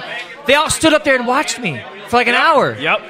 And they couldn't figure out who the fuck I was. You did the same thing for Vape on the Bay. Yes, but I did. You invited the former EVCA group. Yeah, man, that guy really. Vape on the Bay. What the fuck happened with you guys up here? Well, we'll talk about that on another episode. Damn, that's a nightmare episode. That's 12 midnight. I actually have to call Allison. To get permission. So you guys to know, talk about Vape on the Bay is kind of a Yeah, you got the Howard Stern reference, huh? We all get together. Allison, bunch of vendors. Yep. It's well, like the one I'm going to is it's 1,000 vendors. It's a convention. There's 1,000 vendors from around the world that are going to set up. They have cloud comps. They have great information station, knowledge is power meetings. Another great place for everybody to get to know what is around the world in the vaping industry, but to get to meet everybody at once, and it's a great time to go to one, Is this something public can go to as well? Oh, hell yeah, you bet. I just don't recommend lighting a cigarette in there because you probably get your freaking ass shot, but... a little sacrilege. But you know what? Every time there's been a vape expo, someone's brought a smoker. And when a smoker comes in, you can smell him, right? Last year, I went up to this guy's table. He had a bunch of Eagle pens. I says, give me a wholesale price. I got a $100 bill. I gave out every one of those Eagle pens by the end of the 3 days, right? On the third day, we were getting ready to leave. I ran into one of them. I says, how's that Eagle pen going? He goes, I haven't touched a cigarette since I've walked into this. This is the best freaking community support program for getting off cigarettes I've ever had. So, and it cost me $100, right? But you know what? They came back 10 times forward just in the social media advertising. I didn't ask for it, but it brought advertisement, brought people to my store, brought people to my websites. It was a pretty amazing thing, and I didn't ask for it. But things like that, dude, is what the vaping community is all about. Yep. You'll be shocked. I mean, you walk up and give somebody a $100 bill and say, this is for you and your wife to buy a new piece of equipment on me because I saved $3,000 this year from not smoking. So I'm going to take $100 out of $3,000. I'm going to give it to you, all right? I guarantee you that next person, by the end of that week, will give $100 to someone else. And when you do that with the vaping, we did that here, man. It was so cool. We just said, fuck it, one day. We said, hey, this customer bought you a bottle of juice. Now, it wasn't true. I'll be honest. All right, I'm the owner. I gave it to him, right? He says, well, that is fucking cool, man. Well, here, I'm going to pay for my bottle of juice, plus I'm going to buy another one for myself. So then here's another bottle. By the end of the day, we had 7 bottles of juice waiting for customers. There you go. I mean, some guy come in and picked out $50 at the end of the day. Says, no shit, I got 2 free, but here's $50. I just won it on a freaking scratch off. Buy whatever juice you can. So we bought 7 bottles of juice with it. And it sat here, and it went on and went on and went on and went on. It was pretty amazing, and that's kind of what it would do in any environment in the vaping community. You get a fucking cigarette smoker. Talk to boss lady. No, I can't give you my last one. Oh, yeah. They fucking hide it from you. Yeah, exactly. Oh, no, I don't smoke, man, but, you smell like a freaking ashtray, and you look like a goddamn brewery. As a novice to the vaping scene, I mean, is it appropriate if I ask you, like, what is... Absolutely. Feel free. Feel free. Spit it out. Like, what does an average jug cost? Well, or whatever increments it is. 10 mils of e-juice is a carton's worth of drags. Okay. All right. And 30 mils of e-juice will range anywhere from $10.99 up to $15.99 for 30 mils. That's 3 cartons for no more than $16. When a normal carton nowadays is somewhere around $80 to $100. Oh, yeah. I don't even smoke and I see these prices. I'm seeing people rolling around packs a day. I'm like, how in the hell do you support that? Yeah. Then we got 60 mils for $21.99. We got 120s for $39.99. I mean, we got 200 mils for $49.99. And Jose, I'll tell you what my insurance paying job is off the air. Yeah. You're going to get a kick out of this. Yeah. Well, it's the funny thing is we're actually starting to distribute vaping products now. Good shit. Awesome. A little bit more, slowly but surely. Well, and it varies. When you start, usually you're buying smaller bottles. When you get to, I call it the hobbyist side, where you kind of kick the habit. I'm a little bit above the hobbyist side now. You enjoy the nicotine still. You walked into the SX. You're going through. So this is a 100 mil bottle. I'll blow. I'll blow through this sitting here through this podcast and event tonight. Oh, it's true. It's true. We've actually put money on it. Yep. Yeah, so you once you get to a certain point, you vape a lot more, but it's a lot cheaper. You just gotta look when he turns his head. He goes. I drink it, eat it. Well, what I was getting to is on top of getting rid of something, a habit like smoking, as somebody who used to chew tobacco, it's incredibly hard to get off of something like that. Oh, it is. So on top of saving money, if you are going to continue to do something, why not vape? Something healthier for you. Why not? And let's save some money in your pocket. Well, and you just said it as not being in the vaping community. What I try to push to people is it's healthier. Yes. Right? A lot of people, when you walk into a shop, are going to tell you it's healthy. You're still putting foreign things into your body. Understand. Yes, you are. So you have to balance out. Do I want to put these 5 chemicals in? Do I want to put 600 chemicals in? Then you make your choice. Vaping doesn't work for everybody, though. No. In a shop, And there's also people that are actually allergic to vaping. Yeah, the PG. Well, PG, yeah. The PG. So they got to go higher. What is PG again? Propylene glycol. It's the only man-made oil designed to rip your freaking particles apart and inject medication through an inhaler, through Pepsis, through candies, through sodas. It's it a drives flavor extractor. Yeah, and which also the vapor studies have found out helps break apart some of the tar buildup and nicotine. It is, bullshit. and it's also a I don't want to say disinfectant, but it's also it's a purifier. It basically eliminates any of the. It's like Febreze for your lungs. Yeah, there you go. There you go. It's an And it alcohol. attaches onto the stinky shit. an and lets it alcohol. go. Every time I look at you, you look like you're winking at me, and you're freaking me out, man. Well, that's because the eyeliner is. We talked about this on the show, and his missus loves him so much that she actually applies the eyeliner. Yeah. Well, we met at a goth concert, so it makes sense. That's awesome. Do tell. No, I'm Do just tell. messing with Yeah. you, man. Do tell. Yeah, no, it was cool. It's like as soon as as soon as she walked in, she caught my eye, and not just because we were the only 2 brown people there. But look, she had a face like Lauryn Hill, a body like Nicki Minaj, and a mohawk the same color green as the drummer from Green Day. So Hell Yeah. Life goals. And you just wanted the mohawk? pretty much. No. He wanted that Nicki Minaj bootay. Yeah. Oh, okay. Let's be honest, that bootay. And that is it's a beautiful thing. Look, and I mean, you're talking about economy earlier, okay? Yep. Look, that economy, that booty, I just give it 1 spank at the start of the day, and it's on auto twerk for the next 24 hours. It's a beautiful thing. That's like inspiration, to, like get up and like do things. Nice. Please. And you need inspiration like that in your life. Yes. So outside of today, what's your guys' next shows? Yeah. What? Where are we at? The show was Wednesday at Town Hall in Loves Park. Oh, so just I'm gonna have to come next out. town over. Wait, Yes, you that should. was Loves Park. Yeah, that where's was close to our last event that we did live at another vape shop, Yeah, where we that's- met James Yes. in Mac Park. Well, yeah, we were in Mac Park, but yeah, Town Hall. I didn't know the Good, Mac Park's a cheap beer. nickname from Chesney Park. Yeah, That's what we cheap said. beer, good beer, good show. So yeah, how about you? Actually, you know what? I just started comedy about maybe a month ago. Okay. So I'm still really getting into it. Marcos here is actually showing me the rings of Awesome. what to do, how it goes. So I've been just really hawking for open mic nights, which is actually quite. Don't ever play casinos. Yeah, I don't know if I want to go into one. I mean, are you guys might find out that I have I did like one casino an addiction one time. problem. Now, are you guys the type of comedians that actually pull real life atmospheres and make it funny, or do you actually make fun of the audience? I mean, do you pick on people watching you? Do you do crowd Are you work? those type- Yeah, I you guess that's work a- the I think that's a crowd. question there. It's like, you know what? You can do crowd work without like making fun of someone. And Yeah. so it's like you can build on something that about a person. You know, it's like something of the. Well, you're going to Town Hall, so you're gonna have plenty to talk about. This is true. It's better than to talk about. Well, just It's better than a talking certain- about I was talking about the Dashiki Aztec. You know, it's not necessarily a bad thing. I'm embracing the fact that he embraces multiculturalism. You know? Yeah. And That's then- probably like me and my wife's kid's gonna look like. You know, because she's black, so. So probably gonna end up looking like him. It's a preview of the future, you know. There you go. There you go. So now I gotta figure out what his name is, because I'm gonna figure out he's gotta have a name that reflects both like his Latino heritage and like his African American diffusion. So I'm guessing it's either gotta be let me think. Collared pintos and cheese? It's it gotta be Tyler Perry presents Taco Tuesday. Pootie Tango. Pootie Tango. Pootie Tango. Pootie Tango. I gotta like that Pootie Tango. I like Pootie Tango. Lock it in. Snoop Doggy Go.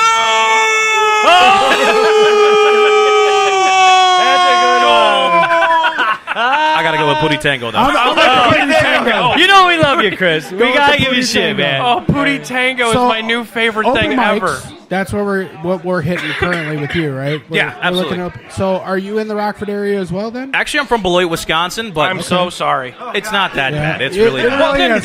I work there every day. I'm gonna make, I know it is. I'm going to make an executive decision right now as the head of the Bad Habits Network. You have open invite Yeah. to damn near any of our shows when we go live. Yes. Damn, I Come appreciate on that. in. That means a Yeah, lot. that'd Yes, be thank you, great. Hammer. No worries. Yes. Yeah, come on in. And Marcos as well. I appreciate it. I say, Marcos has got to come with me. I'm just No now carpool. meeting you. Right. I met Marcos at a no-person show. And We had an audience that was just scary. and it was There us. and we our lead was the T-Rex man, as we call him, the late great T-Rex. Yeah, dude had a big body and little tiny arms. Yeah, it was. Hey. Nick Lynch was on there's that show. Nick problems. Lynch and Andy Bolton. Oh, Bolton, that's what Lurch's name Hey, is. my brother, don't mean to cut you up, but I'm going to Yes. give up the mic here. I'm going to Yes, kind of mingle. we I got a lot of gotta- customers here, got a lot of people. We got to keep it Also, the strong. sign-up sheets are out for the Yes, the Cloud Cloud Comp is going to be starting here real soon, people. 6 o'clock 6 on the o'clock. dot, right Yes. when we go off the air. Yes, and Thanks again for size hosting does us not here. matter till you step up to the board. Don't, Ladies no and matter gentlemen, what she says. Jimmy Vapes. Yes, thank you. Remember, fuck the FDA. What's that? Is that the new one? Okay, we're doing this. Here. Okay. All right. Well, while Jimmy's figuring out what the hell's going on next, we're gonna do a new raffle. And your And what's this for, Tim? That looks like a bedpan. Philosopher's Stone, a full line of fucking 60. Why the fuck am I not in on this? Okay, wait, we didn't get a chance. No, I want more fucking raffle tickets in here. Yeah, I want what that the full line of fuck? fucking Philosopher's Stone. Ike, fuck you for not being here, but thank you for dropping off your shit. Okay. Hey, How much? buck a ticket. It is fantastic. Now, the reason I'm not putting in is because of I'm not allowed to compete. I always yeah. I know. All right, give me 5. Give him 5. Give him 5. Give him 6. So I'm going to cut a quick promo here. Guys, if you're looking at getting healthier, you're tired of being a fat ass, you want more energy, you want to get better in your life, you want a better gut biome, check out GaryHomry.lifevantage.com. Great products. It's great for your health. It's nutrigenomics on a genetic level. Scrub, rub, and dub your system from the inside out. Also, they make some stuff for your pets. That's LifeVantage, Gary Homry, Gary, Gary Homry, GaryHomry.lifevantage.com. Check the links in the descriptions for all your good shit. Well, we also need to talk about Resurrection. We did at the top of the show. Did you? I missed it. Did you say they make stuff for your pets? Yes, we have supplements for your pets. Really? Yes. Huh. It's fantastic. It's so good that they actually said, hey, quality of lifetime for your pet. So, do you put it in their water dish? No, you feed you're it fine. to You him. want to stay here, stay here. Oh. Marcos is fucking. If he wants to stay here, stay here. Yeah, stay. This is free flowing. This is always free flowing. Well, I know If you guys got a crew here. I just you notice we do a rotating dais, so that's a good eye. And you guys are Okay. great to have on the show, And, for sure. And like I said, even to Marcos, if he wants to step away, he can step the fuck away. It's Yeah. fine. We got. But do it nicely. Don't be like that guy. It's like, fuck you, you're cool. Just All be right, like, hey, I guys. gotta take a break. Can the guys? Are you on just the hoping speaker, you're not the fuck you Can guy? you guys on the speaker hear me? I don't want to be the fuck Okay. you guy. Tim, turn it up. Turn it up by well, about actually, 2 I'd rather be the notches. fuck you guy than the pivot guy. It's on the right-hand side, top So, side, buddy. As long as Well, I'm yeah. not the pivot Yeah, guy, yeah. I'm fine. All right, guys, here comes the raffle. Yeah! Here comes the raffle. 189-002. Ah, son of a... 189-002. Who got it? Oh, Off by fucking 6. fucking Superman. 5 off. I was going to say. Well, fucking 15 hey, off no. for me. Here's the What ticket. the Here's fuck? the ticket. I got bamboozled Jesus into that one, Christ. didn't I? You are... Whoa. Oh! Sorry, it's only fire safety. Oh, I thought it was. As long as it didn't go off. Shit. I thought it was a beer. I thought, well, dude, if it went off, it wouldn't look any different than it does now. No shit, right? What happened, folks, was Sean accidentally bumped into the fire extinguisher, and yeah, like I said, if that went off, it wouldn't look any different than it is in here right now. It's starting to clear out a little bit, It's though. very vapey. You're in a vape shop. And I'm surprised Michael's not here yet. Hey, where is that guy? Yeah, he said he was going to be here by 4 with his betrothed. Yeah, but he probably was looking out the other eye, so went to the other store. Oh, shit. Oh. Yo, with all the music we were listening to on the way up here. Cricket app. All the music we were listening to on the way up here. How did we not listen to Bismarck's Vapors? Oh, Jesus Christ. I have never made that association until Really? now. Wow. Nobody beats the I love Biz. this guy. What's up, bud? Oh, shit. We got the bullshit prize box, too. Oh, fuck the bullshit prize box. I don't even want to fucking know what's in there. No, that's where we clean out our cars and dump the shit in. Oh, fuck. We want to get rid of it. You know, I don't even vape, but I bought 10 tickets. Yeah. Well, don't worry. Whatever you have, I'll reimburse you for your 10 tickets. No, I was just going to say it'd be like a little special guest giveaway. There you go. Just one. Tell him it's from the. So raffle tickets at your shows and just give it away. There That he shit. is, Sean. Sean, there he is, right there, Superman hat. So is there a lot of open mics? Congratulations, you won something from the bullshit prize. None currently in Beloit. There's one in Rockford. There's just a plethora in the Chicagoland area. Obviously, Chicago having just such a deep roots in with comedy. Yeah, there's a dude in Chicago named David Gavry who did 8 mics in one night. Jeez. Wow. What do you mean by he did 8 mics? Marcos. He went around with 8 different open mics and performed in one night. Holy shit, how is he not a hero? Yeah, exactly. Oh, he is a hero. We So I got to ask, even Yes. though you're locking down shows, are you still doing open mics to kind of stay fresh and feel that out, or? When I get a chance, I try to. Yeah, I mean, and I should. I'll say this. I mean, definitely, if I were living like somewhere like Chicago or Milwaukee, yeah, I'd still be hitting mics, much more regularly And watching out but for also, human yeah. trafficking. Yeah, there you go. Well, that's kind of like getting back to your roots then for you guys, doing like the open mics, isn't it? Yeah, and it's not that far from our roots because I mean, it's just Jerry Seinfeld reference. What? It is. I'm giving credit for that. Why, is he driving around in cars and asking people? No, he's driving around with other comics in cars getting coffee. But no, he was when he quit the Seinfeld show, he went back to open mics. I mean these guys. Well, the reason I bring that up is bringing it back to that root sometimes to kind of reset, kind of feeling out new crowds, trying new material. Oh yeah, and you have. I mean, I know a lot of comics who with TV credits and such, and who you'll still see at mics. I mean, I know I like Hannibal was always like a real beast about doing mics. Even when he was blowing up and everything, like someone told me that supposedly after he filmed his first special, then he went and hit some mics later on that night. Nice. Oh wow! Yeah. Now I wonder, like somebody like that, do they do it do they do it and just surprise people? Sometimes. Or do they actually know he's coming? Hold on 1 second. I'm going to say sometimes yes because you had you have Joe Rogan who still when he was working on news radio, he would cut a set and then that night just book and go to do an open mic. Just random though. Random. Not like the people actually knew that they were coming. No, and you got the old you got the old retirees. It's called a bump. Your spot's been bumped for a certain comic. It was okay, boom. Yeah, Marcos, you've been bumped, yes? Yeah, and, the sad thing is sometimes you can so it's very easy to get bumped in certain places. Like for example, with the Comedy Club on State in Madison. Fantastic. I mean, place. it's such a popular place that and their open mic is so popular that 60 people will sign up for 20 spots. So 40 people are getting bumped. Yep, and Nick Lynch always. Yeah, but gets isn't bumped. that like a Love confidence? Isn't that kind of a confidence killer though? If you're bumped, It's the game. Yeah, it's the game. Yeah. Well, and they probably go off, who's been here, who's a good crowd. Sometimes sometimes they do. Sometimes it seems kind of random. I'll give you an example. There's I won't say his name just in case, so no political ramifications. But there's a comedian from California who actually I met when he was doing an open mic in Milwaukee because he was on Warped Tour. Ooh. And then we were in town to visit my wife's family, and we hit some mics. And he and some of the other comics from Warped Tour went and hit this open mic also. I networked with him, got his info. I booked him for a show in Machesney Park. Oh, wow. Yeah, and then when he was on the way down there, he stopped in Chicago, and he was trying to get some stage time in Chicago. He's trying to get on some showcase. They got booked completely from 3 weeks of open mics that they did. That then they booked the next few shows from that, and he couldn't get on. They wouldn't give him a spot on that. Here's this guy from LA who's been on the Tonight Show, who's been on the G4 network. He's been on BET Comic View, and he's white. If you're white and on BET Comic View, you got to be funny. Oh hell yeah! Okay, and he done all this stuff, and they wouldn't let him.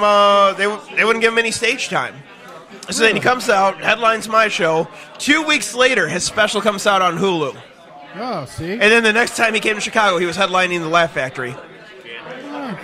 So it is random. They pretty much just kind of go with, what the fuck ever. Right. Yeah. And if you get seen, I mean, you get seen. Show, you know? Yeah, what the fuck ever. That's the theme of this Bad Habits Network. Hey, that's how it's going today, anyways. I will say, a comedy attracts some of the most creative people, some of the most amazing people. Not always the people with the best business sense, though. Right. Yeah. But a lot of the comedians that start as comedians then kind of make that transfer over into movies. Like they do. The popular ones. A few of them, right? yeah. Eventually. They start to transition over. I mean, Eddie Murphy's, your Kevin Hart's, all them started in comedy. And it was more improv sort of shit back in the day, you know. I mean, I wouldn't say comedians, but a lot more of the improv stars. You're both right. I mean, there's a lot of improvisers. Right. Obviously, like Colbert and like everyone on Saturday Night Live. But Eddie Murphy was definitely a full-fledged stand-up comedian. Right. You know, Kevin Hart and I tend to think more like the SCTV folks back then instead of I mean, everybody got their. I wouldn't say everybody got their start in fucking Saturday Night Live, but. I think some of the people with more I wouldn't say more talent, but more of the people that I enjoyed over the years came from SCTV, like Martin Short. There were some brilliant people to come out of there, no doubt. Right. I don't know. I'm a big Raw comic fan. I'm a person that's willing to get Andrew up on Dice stage, take his bumps, get into it, and do what he needs to do. Right. You know? To me, that's the most fun. Shows, that's the most fun. Shows I find funny, but a lot of that's scripted. Yeah, Saturday Night Live, that's all scripted and stuff. I bet the writer's probably more funny than the actual comedian that's out there doing the set. I want that comedian that's going to look at me and be like, you know what, fuck you, I know I'm funny, here we go. You know, and it's that delivery. I mean, some of those writers, geniuses. Right. Anybody who can write for SNL has got to be a damn genius. I know Chris Redd. I believe he's writing for Saturday Night Live, if I'm not mistaken. Well, and he's a brilliant comedian. That's from how Chicago. Hannibal Buress got his fucking start. Yeah, he was on Saturday. That's right. He was a writer on Saturday Night Live also. Right. Well, I mean, Hannibal Buress, he put in a lot of time, doing stand-up comedy. Right. But he was headlining. He was headlining clubs and all. So I mean, he worked hard to get it. But that's what got his start. Was literally writing for fucking not only Saturday Night Live, but God. He did stuff on Comedy Central. He did that show with was it TV like show Mashup or something? Something was like it was a weird show, but it was cool. Yeah. It was with T.J. Miller and those guys. Right. Yeah. Like I said, that kind of gets it grabs me more than Saturday Night Live. Just seems to me more. It's too fucking political. You know what I'm saying? It's like sitting down and watching the Jimmy Kimmel show. You know it's what I'm political saying? without being political. It's political references without getting deep. It's very surfacey. Literally, it's like watching the Jimmy Kimmel show at night. You know what I'm saying? Yeah, it's kind of funny, but at the same time, you sit back and you go, God, what the fuck is wrong with this guy? I think Kimmel's evolved. I think he's evolved. I mean, I don't watch him regularly, so I see. My main problem with this is, look, he is the last fucking person, especially after doing the Man Show, who should be out there telling people how to treat women. You know what I'm saying? Juggy, ziggy, zaggy, hoi, hoi, he's just the wrong guy. I think some of the people who make mistakes are the people who best learn from those mistakes and not repeat Adam them. Carolla, he's not out there telling people how to feel and how to treat people. He's like fucking whatever. Jimmy Kimmel's the one out there right now shoving himself into the politics going, look, you either think like I am or you're a fucking Nazi. You know let me ask you this. Who do you think would be a better job of getting a gangbanger to leave his gang? Someone who was a gangbanger and left the bang? Or left the... I can't even say it right. Saying, but or someone who's like always lived a squeaky clean life. But like jumping off the deep end is different than trying to talk sense into people. You know what I'm saying? I don't know. It's been a slow evolution. It's not like overnight he became like this... I don't know, man. It's been like 7 years now, even during the Obama years. Exactly. That's a slow evolution. 7 years. That's what I'm saying. He didn't do it all at once. I think you're onto something, though. Yeah. I'm going to go with a person that's been through it versus trying to tell me from the outside. Ideally, if you haven't done it at all. I mean, if you were born with wisdom, that's great. We've all made mistakes in life. Yeah, and I was watching an episode of Hannity recently where Hannity played all of, Kimmel's most...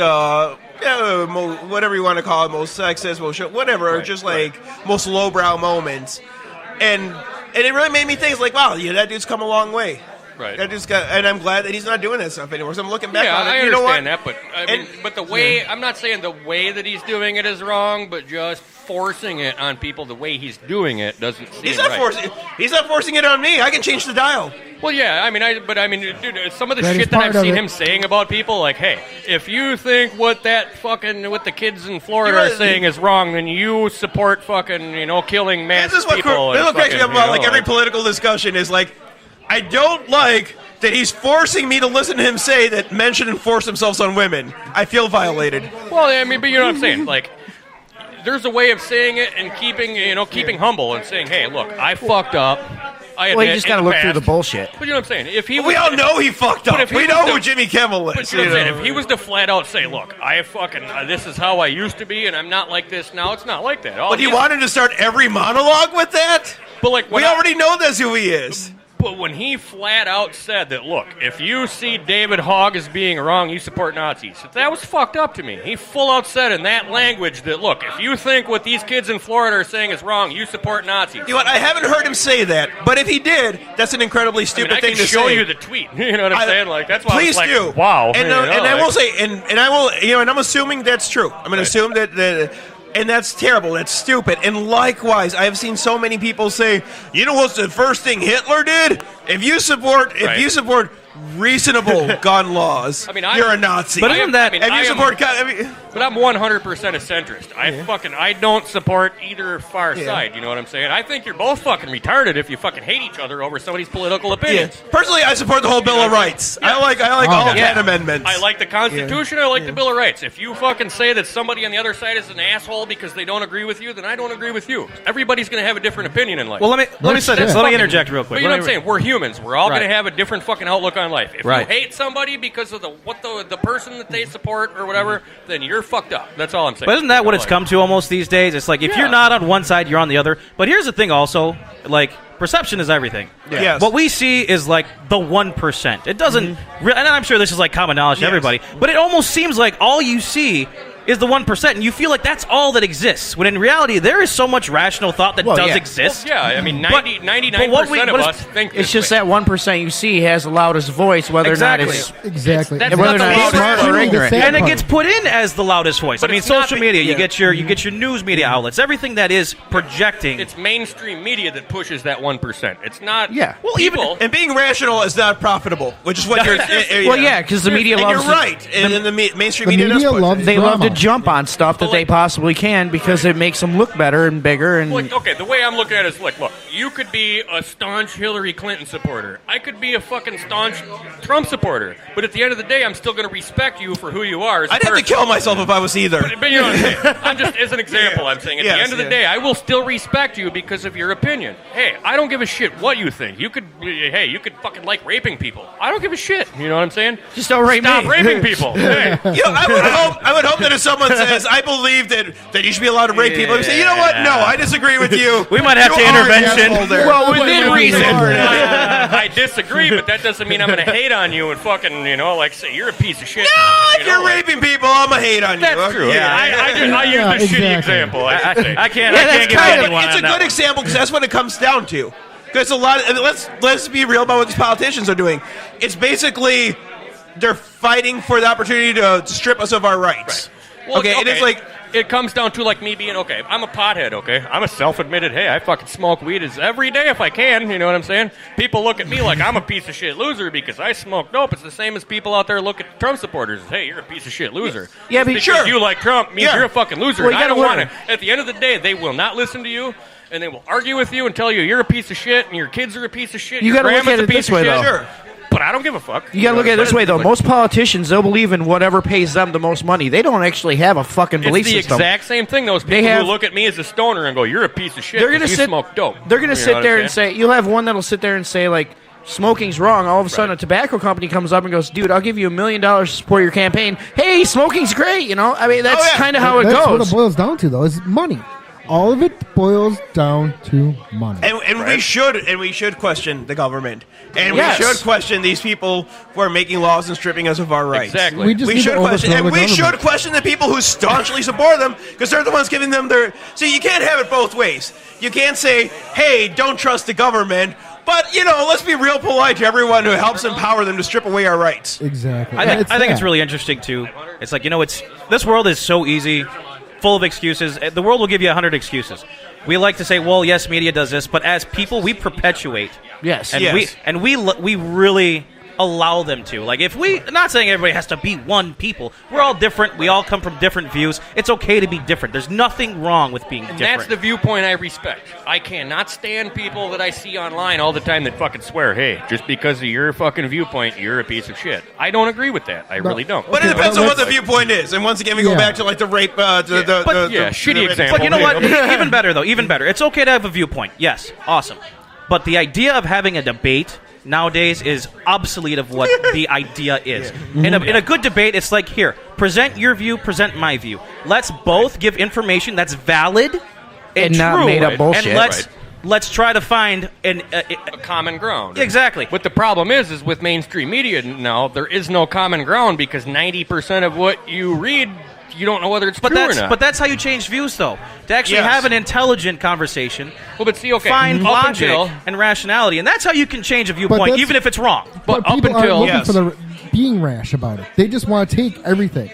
Like, for instance, I can't remember where it was, but there was a state where one kid had a gun in his car, in the back on his truck, and the other kid had a bow.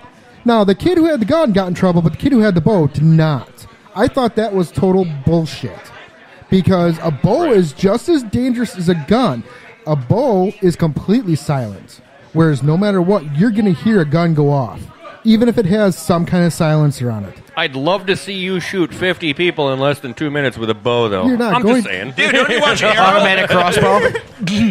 But still, even when you think about it, though, all you have to do is just kill one person with a bow. Dude, and that's still not going to make social media or any media outlet. I grew up. If a gun does it, it's going to hit the news wire instantly. Dude, well, look at Europe with all these knife stabbings that are going on. Oh, Have you guys been seeing that? They just I just showed Dave earlier. They're banning knives in London. Seriously, I'll show you the article. Yeah, I saw that too. They're banning knives in London. Which made me come up with the comment, are they banning, like, steak knives and shit? I mean, how the hell they're going to... Seriously, you cannot go into a fucking Walmart now and buy a chef's knife block set anymore. I'm not joking. So what, if it gets down to the point they're going to ban forks?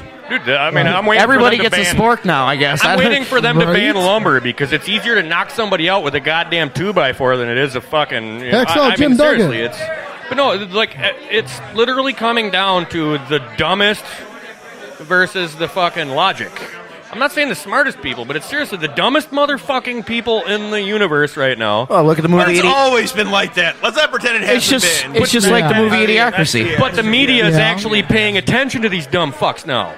Well, look, 10 years ago, it paying never was. attention to these dumb Listen, fucks. think about it. 20 years ago, okay, I grew up with everybody that I went to school with that were hunters would show up in the morning with their deer rifles and put them in their locker in school because it was safer to keep your rifle in your locker than it was in the fucking trunk or the back of your truck. Can't do that you know today, that's for damn sure. But at the same time, 20 years ago, you could talk to anybody and nobody would tell you who they voted for or their political opinions because people didn't give a shit. I mean, I wouldn't say they didn't give a shit, but we elected some terrible politicians too. No, I'm saying in a social setting, arguing about politics and debating was not really an acceptable thing 20 years ago. No, people it kept wasn't. that shit to themselves.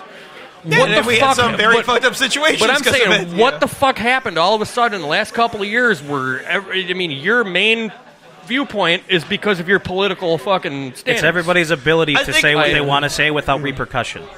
Exactly. You know, which is a good thing to a certain extent. I mean, that's the First Amendment. Yeah, to a certain extent. And everything. I mean, and of course, every topic has nuance to it. Right. You know, guns have nuance. Right. Free speech has nuance. I mean, likewise. But you know what I'm saying. Say even 5 years ago, there was always an opportunity to have an educated debate with somebody.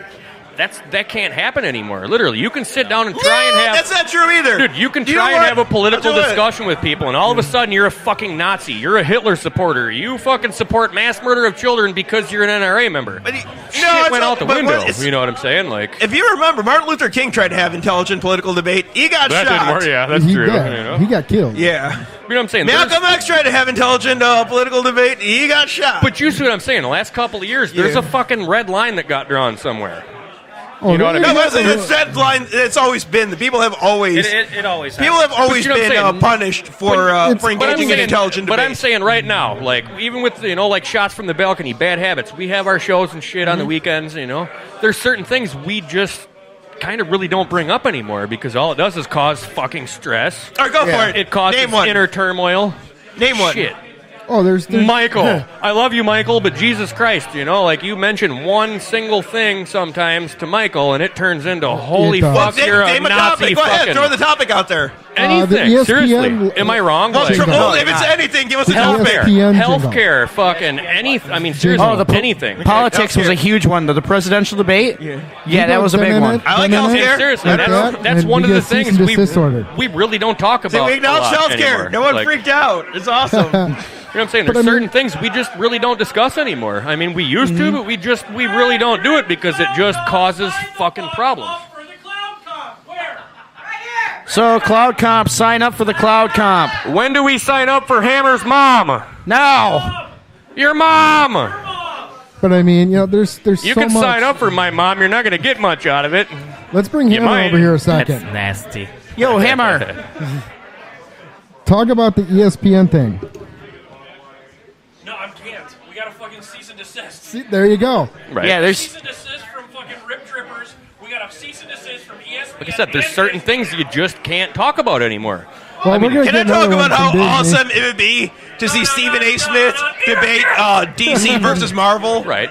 But you know what I'm saying. At the end of the day, I mean, you can have a political discussion now, but now that everybody bitches about the First Amendment, there's almost them certain people that expect you not to say anything, or even if you do, you're a piece of shit. Right. I mean, I understand the First Amendment allows you to say whatever the fuck you want, but it doesn't protect you from repercussions from the public. No, yeah, the government can't come back on you because of something you say, and that's how it should be. Exactly. But now it comes to the point that certain people are afraid to even tell their friends how they feel about things because they're afraid their friends will hate them. You know what I'm saying? Well, it depends what it is. I mean, in some cases, I mean, in some cases, that's a good thing. Exactly. In some cases, it's not. But you know what I'm saying? 10 years ago, would you ever think that you might lose a lifelong friend over a political discussion? No. Once again, Martin Luther King. I'm not talking about that. I'm talking personally with you. 10 years ago, would you worry about losing a lifelong friend over a political discussion? I've worried that lifelong friends might get killed over some of their political ideas 10 years ago, 20 years ago. I grew up on the hill at Alpine Valley dancing at Grateful Dead concerts.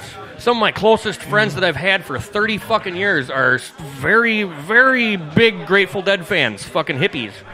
If I even so much as mention to them about my viewpoints in life, I'll lose all my old friends, you know what I'm saying? Let me ask you a question. Honestly, if you felt truly genuine and compassionate about something, and even your best friend had the completely opposite view, and it was actually something serious, would that change your perception of that? My oldest friend, my best friend, he's my fucking guitar player in my band. He is a 100% hardcore Democrat. I don't blame him. I respect him at the end of the day because of his viewpoints. I might not agree with most of them, but the way he's using his viewpoints on protecting certain people and whatever, hey, I fucking respect that 100%. You know what I'm saying?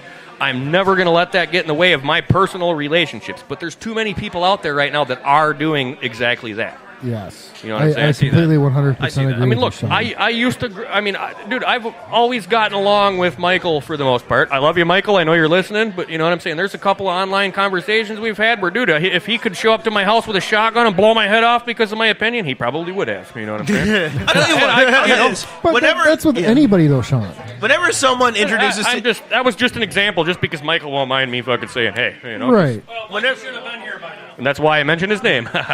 You know? But you know what I'm saying? I Did won't. you catch the message at the end of in the the day, group? I will not ruin a relationship or corrupt the thoughts in my head of a friend of mine over just how they feel politically. I really don't give a fuck because that's their views. And you've got your own. That's the circle of life, man. Everybody's going to feel different than you are. That's at the end of the day. Hey, if we were all alike, we wouldn't have to worry about this shit. But I would I'm not say going in to some change. cases, what is a political topic to one person is survival to another. Right. Yes. So when you're questioning someone's right to life, someone's right to survival, then I can see why a person would be a bit frustrated. Right. If you're just talking about whether there should be like a 1% sales tax increase or not, Yeah, don't get. I had a very old friend unfriended me on Facebook that I've known for 30 years, and it was all over because they swear to God that the Democrats need to go and change this whole fucking tax thing, because people shouldn't see more of their taxes. Oh my God, we need your taxes to fucking fight wars over, I was just like, dude, seriously? How the fuck is $1,200 worth of my taxes a year going to help the country? You know what I'm saying? Yeah, I agree. And he flat out told me I was a piece of shit. I might as well support fucking Nazis and that I am a fucking anti-Semite, and he fucking unfriended me. And I've known this guy since I was like 6 years old. You know what I'm saying? I was very good friends with him for fucking years, and all of a sudden he fucking hates me all because I was like, seriously? I just asked him, hey, if you feel that way, tell me why. I'm not going to hate you. I will never fucking change my opinion of you. I just want to know why you feel that way. That's all. You know what I'm saying? It was a fucking honest, like, hey, I could give a shit. And he told me, dude, you might as well support Trump, you fucking Jew killer, fucking cocksucker Nazi. And he unfriended me. And I was like, whoa, what the fuck, And that never happened up until this last election. I swear to God, this last election just fucking drove both far sides against each other. And everybody in the middle are assholes now. You know what I'm saying? You know what, though, Sean? There's no longer a 98%. There was a civil war, right? Yeah. None of this is new. That's what I'm saying. It's a 150-year-old conversation we're fucking stuck having again, Here's what I think it boils down to. He couldn't handle the truth. That's simple. And it's not even that. A lot of people can't, I just full out wanted. I asked him. A full out. Why do you feel that way? That's it. I didn't tell him you're wrong. You're an asshole. I just said, why do you feel that way? Why would one honest question literally fucking end a 20, 30-year relationship? I was blown away. I was like, maybe he couldn't answer the question. People hate admitting when they're wrong. Mm-hmm. But it didn't just end there. My mom. Holy shit. This guy worked for my mom? Seriously? Geek Daddy's in the building. Dude run into my mom like a month ago. I ain't talked to my mom in almost a year, and she called me, and she was like, wow, how did you piss Eric off so bad? I was like, what are you talking about? Hey! It's the Geek Daddy. Blah, blah, blah, blah. Well, no, that's the biggest thing. People cannot handle the truth, and they don't want to hear the truth. Combination of that and being wrong. The being wrong thing is probably bigger. The problem is what, 12 years ago, there was the bill signed that legalized propaganda in the United States. Oh, yeah. When was propaganda not legal in the United States? Yeah, we've always had that. No shit. Yeah. Before there was repercussions. They could shut down news networks over false stories. So which bill exactly? Like now you got me curious. I'd have to look it up. I got to remember. Because I thought we've always been able to say or do whatever we wanted to, as long as we're not coming out saying I'm going to go, shoot somebody. As long as you can sit there and say, what your thoughts are. I'm talking public funded stations that are allowed to propagate, or what's the word I'm looking for? Promotes one party over another? It's not promote, but are you talking about the Citizens United case? Yeah. Pretty much. Not exactly. I'll have to look this up. Hold on. I gotta say, I did not see this coming from a comedian. Yeah. The views. This is actually awesome. Well, I honestly you're showing like a it. different side of you, which is great. Yeah, I think so. Yes, it is good. Because, seriously, I am so far centrist, it's not funny. When you're supporting Citizens United, you kind of you blindsided me with that one. But as soon as I start getting into these conversations, it's only the super far left that think I'm a fucking Nazi, and I fucking hate these far righties. You know what I'm saying? It's because I don't agree with certain points that automatically I'm a Nazi. I'm sorry, but I love my gun rights. Okay. I love having the right to own a firearm, to protect myself. My family should. I like hunting, you know what I'm saying? Well, a lot of that was also brought forth, too, to the fact of protecting the people against their government. That's why they allowed them to keep it. Right. But now, think of here's Illinois. A question for you, Sean. Yeah. Now, let's say you've got a 30-06. Right. And you've got an AK-47. Why do you need an AK-47? Yeah, what are you going out to shoot with that thing? Honestly, I had 30-30s. I had 30-06s for years.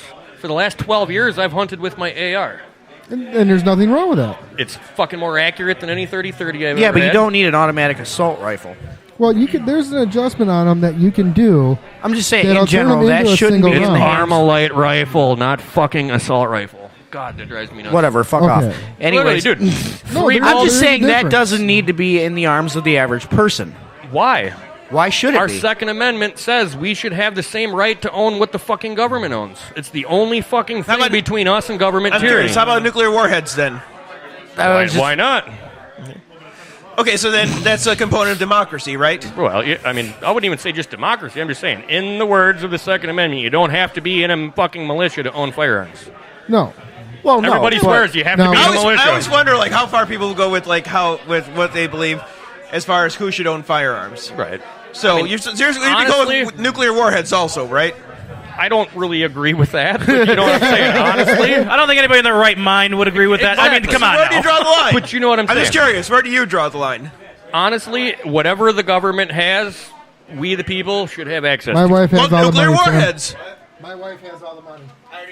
I mean, we already got those drones, though. Right? Yeah. You know what I mean? Like, Now, Sean, you said something when I said But assault technically, rifle. nuclear warheads aren't considered arms. I don't know. I mean, they are, but you know what I mean. Well, like, there's a line there. AR-15s didn't even exist at the time of the It's not Constitution a fine, being but written. no, hold on. It's not a fine line. There's a logical line there. You know what I'm saying? And that's why I'm asking where that logical line is. I'm just curious where it is. But it's not at fucking nuclear weapons and fucking tomahawks. well, where is it? Like, No weapons of mass destruction allowed. honestly, if every fucking person that comes in the like say the National Guard, if they've got access to M4s, why don't we? I agree with that. What about tanks? Yeah, Marcos, you know where to get a See, tank? the problem with you this holding out is- on me? Awesome to have a the tank. problem I'm saying- learning something about Marcos right now. I think you could buy I'm one not- from like I'm a not- Russian Right. supply Look, store. the thing I'm saying, that's what's fucking Army, up Navy this whole surplus. conversation. You try to have a military logical surplus. conversation, and somebody goes, "Oh, well, Yeah. if you can have that, why can't you have a fucking F-16?"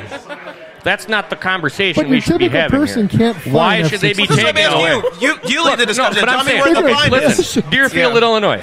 You I see wanna what know the you see people what they know. Deerfield, Illinois did last week? I know that they made it illegal to have certain guns. All semi-automatic, Sean, including raffle. pistols. Okay, let's see. All right, guys, raffle time. This feels like a bed. Marco. It feels like a bedpan. Okay, it's 189038. 189038 is your Those raffle are all- number. Do you suck? Hey, we got a winner. Who's the winner? And grab some out of the bullshit prize box. Real quick. A fidget spinner. Yay! So how about automatic weapons? Hold that Automatic. thought real quick, Marco. To your point, not to your point, you said something about comedians and having perspective, and it's very refreshing to see this. Yes. Comedians surprisingly have to know a lot of random shit. Yes. Right. But that's the great thing, though. No, I think it's people kind of forget, like, okay, yeah, we're funny, Right. yes, Right. but also we have to stay kind of relevant You to have a- what's you Well, going you have on. got to be vast intelligent knowledge to of be things. there. I don't know. There are some dopey ones that get on stage. Yeah, good point. This is true too. But for the most part, comedians are very intelligent. They're very. Sean, They know what's going on. They're not Before just you go, I wanna blind talk to to you. everything and making up their own shit. now before you said something about assault rifles and an AR-15 not being an assault rifle, what Right. was that? AR stands for Armalite Rifle, not Assault Rifle. Okay, so explain the difference between an assault rifle and what you just said. Assault rifle is it's either going to be full auto or it's going to have the switch to go from semi-auto, 3-round burst, and full auto. Okay. There's always going to be a select setting. Any assault rifle, technically assault rifle isn't even a fucking real term. It's a political term, isn't it? It's Yeah. a verb. Yes. It's a verb trying to. Well, it's just a noun. Exactly. You know what I'm saying? There's no such fucking thing. You know what I'm saying? But everybody, you get stuck in this conversation with this AR-15. Well, really, is you an can assault assault rifle, anyone it's with a fucking, rifle. You know, like, you I'm know? sorry, but you know. You can assault anyone with any rifle. I can assault somebody with this goddamn pen here. It It's an doesn't make assault it an pen. assault Yeah. pen. So, you know what I'm saying? If you assault me with it is. This is not an AP-15, okay? That's all I'm saying. You know, like. See, this is why we can't have a rational discussion, because then he goes to these extremes. I'm like, no one's trying to ban your assault pen, sir. Okay, nuclear bomb over here. But see, You just jumped to rational things. We got way too far off in each side. One's got a pen, one's got nuclear warheads. Somebody in Portage has a tank. I don't know. I'm so lost right now. but I'm saying where I was going with this is, okay, look, Deerfield, Illinois just passed their fucking All right, semi-automatic I'm going to fucking give up my rifle seat ban. to the one and only Geek Daddy. Listen, they passed their. Yeah, I'm gonna clap for this guy. Hey, welcome, Michael. Well, like I was saying, okay, they passed their semi-automatic ban. Okay? Sure. When they first did that, they were expecting it to affect the ARs. But now seriously, it's illegal to own a fucking .22 pistol that's semi-automatic. If you don't turn it in, you get a $1,000 fine a day for when you don't turn it in.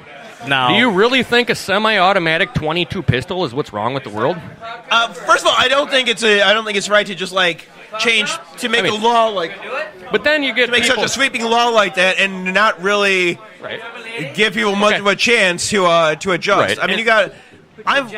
Now think of this part of this people, okay? Then you got the people that say, look, all these weapons weren't around when the fucking Bill of Rights were signed, the Constitution was signed, okay? You look at the Puckle gun, 1716, they had a fully automatic fucking 18-round fucking...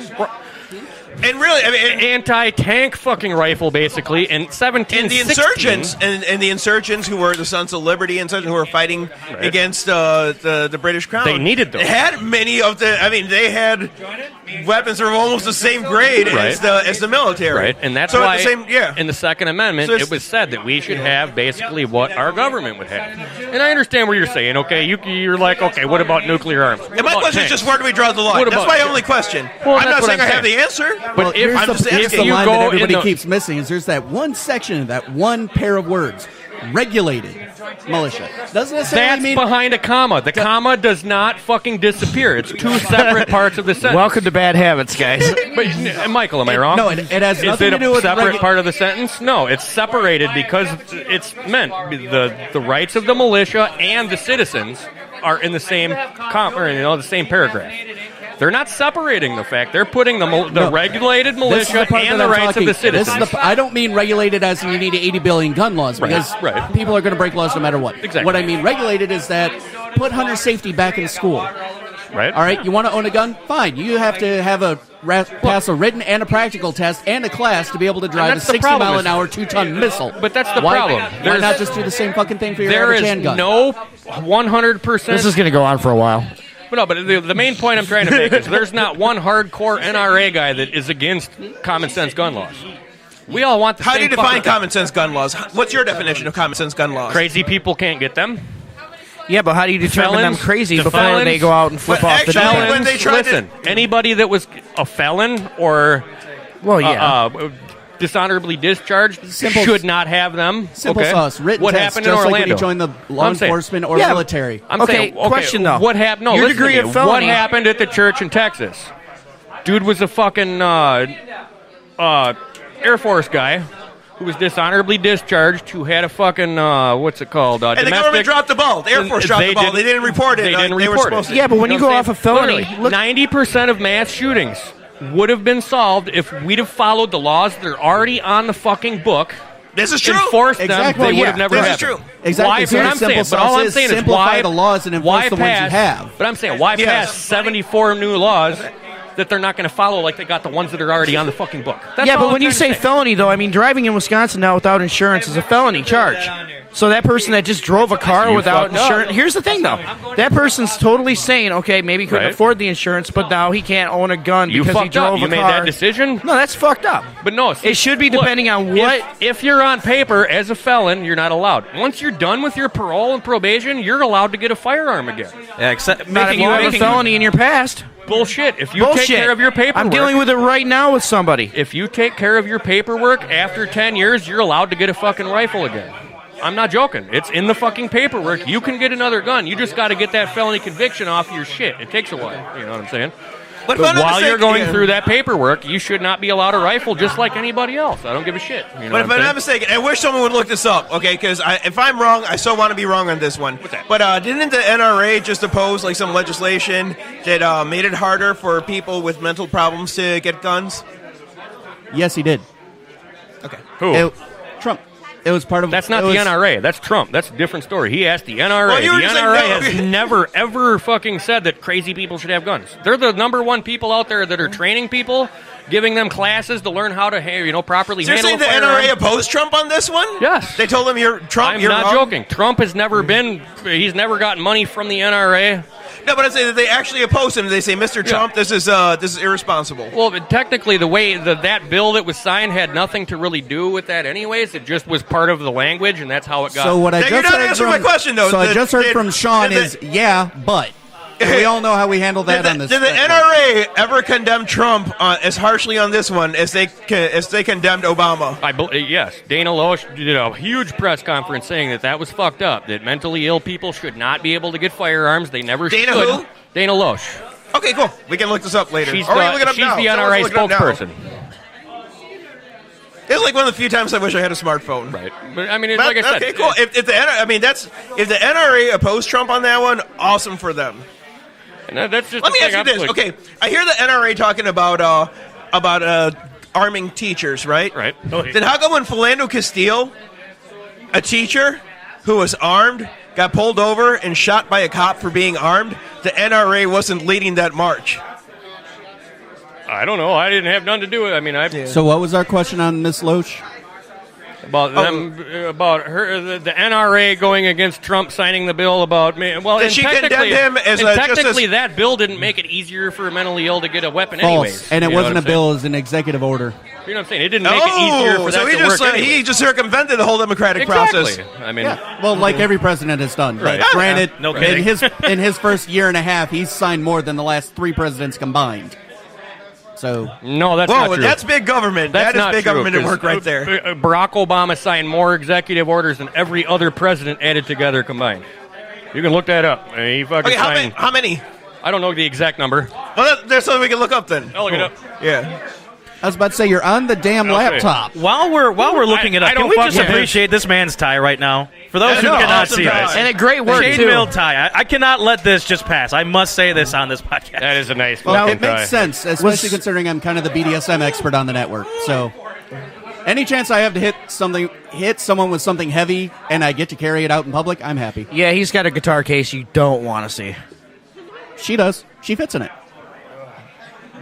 That's awesome. Is it a you fit in cello? the guitar case? Yeah. I mean, everyone else in the community, they always have like a tackle box or a fishing God. case or just You open a something you duffel don't bag wanna or open. a giant fucking toolbox that looks like shit. I wanted style. So it's like guitar. I like your style, man. And whips, chains, whatever's your pleasure. You know, when I heard that, Yeah. when I heard that song from Rihanna, that one... Guns to whips. Here we go. Sticks and stones will break my bones, but whips and chains excite me. Right. I'm So like, far- man, she was born like 200 years too late to be Thomas Jefferson's dream woman. I know, right? All right, so far, Clinton, of our last 4 presidents, Clinton had the most at 364. I was just noticing, yeah. George Bush at 291. Barack Obama at 276. Welcome to Trump at 68. Welcome to political shots from the In his balcony. first year, you said, right? 68 in his that's first 2 year? years. First 2 years. 2017, it was 55 I have been trying total. to get this shit on 2018 shots was from the 13 balcony so for far. years, and we finally do it at an event. That's all right. I know. What a lovely But I was event we're wrong. having. Wait, what event are we at right now? Ideal Vapor, Portage, Wisconsin. Yeah, I and it was is wrong. located at... Okay. What's the address? Okay. No, I was respect wrong. that. Hold on. Bill Clinton is the one who signed more than anybody. Sorry, I was wrong with that. He sucks. Yeah. No, In all Lewinsky fairness, sucks. for 3 years, his Congress really wasn't a true deadlock, though, for 3 All right, years. hold on a second. Hammer, what's the address here? Technically, it has been Take it away, for Hammer. 15 years now. Guys! Your mom? Good question, Hammer. Shush! Hammer? I I'm thought the you one had who that made the ready. poster who If you said really the wanted show to was do going ads, live you'd at come 4 sit o'clock. down at your spot. Yeah, if you really wanted to do ads, you'd come sit at your spot and do your Well, ads. I'm trying to get That more was my people fault. here. That was my fault, actually. I brought up the ad. So, go on. So, like, okay. Oh, boy. So this gentleman was telling us about his BDSM expertise. I'm curious we about go. that. He also... What is your weapon of choice, sir? Everything and anything for the exception of needles. That's the one type of play I won't do. And What kind do you want, you said? Needles. And that's because I have a phobia of them. Okay. So do I. Dude, I was watching some needle play last night, and it was cool. Like this chick had so many needles sticking out her back. It looked like wings. Actually, we were at that we particular were at event for that. Yep, we were there. No, this was in Rockford. No, we were in Milwaukee for that one. Never mind. Yeah. Well, We her had- and we I had- attend Milwaukee Naughties, which is another BDSM group out in Milwaukee. It's I've actually heard been around, about it, yeah. It's been around for about 14 years. It's pretty awesome, except recently, but that's besides the point. But no, generally speaking, when people find me, it's usually to either tie them up, beat them, electrocute them, burn them, Or after the kidnap fact. them, interrogate them. Usually drown when people them. find you, the cops are involved. Which is your favorite, though? That's my question. Which When the above cops most? are involved. Choking's up there, especially during sex. That one's awesome. Okay, thanks. What? It's bad enough It's I get not to like- see pictures of your fucking shredded sweater. You mean when he loses a fight with the weed whacker? Yes.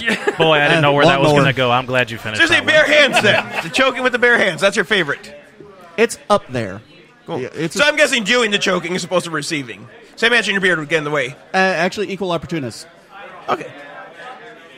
In point of fact, I only submit to her, my beloved lady. Makes sense. Notice Dave is going, As you dude, should. I'm out. Dave Beloved. just tapped. What got switched to that he tapped on? No, I got a phone call. Aww. Aww. So she's the only one who's allowed to choke you, is what you're saying. With permission. But you choke various other women. With permission. I've choked various other people. Gender doesn't matter to me. Okay, cool.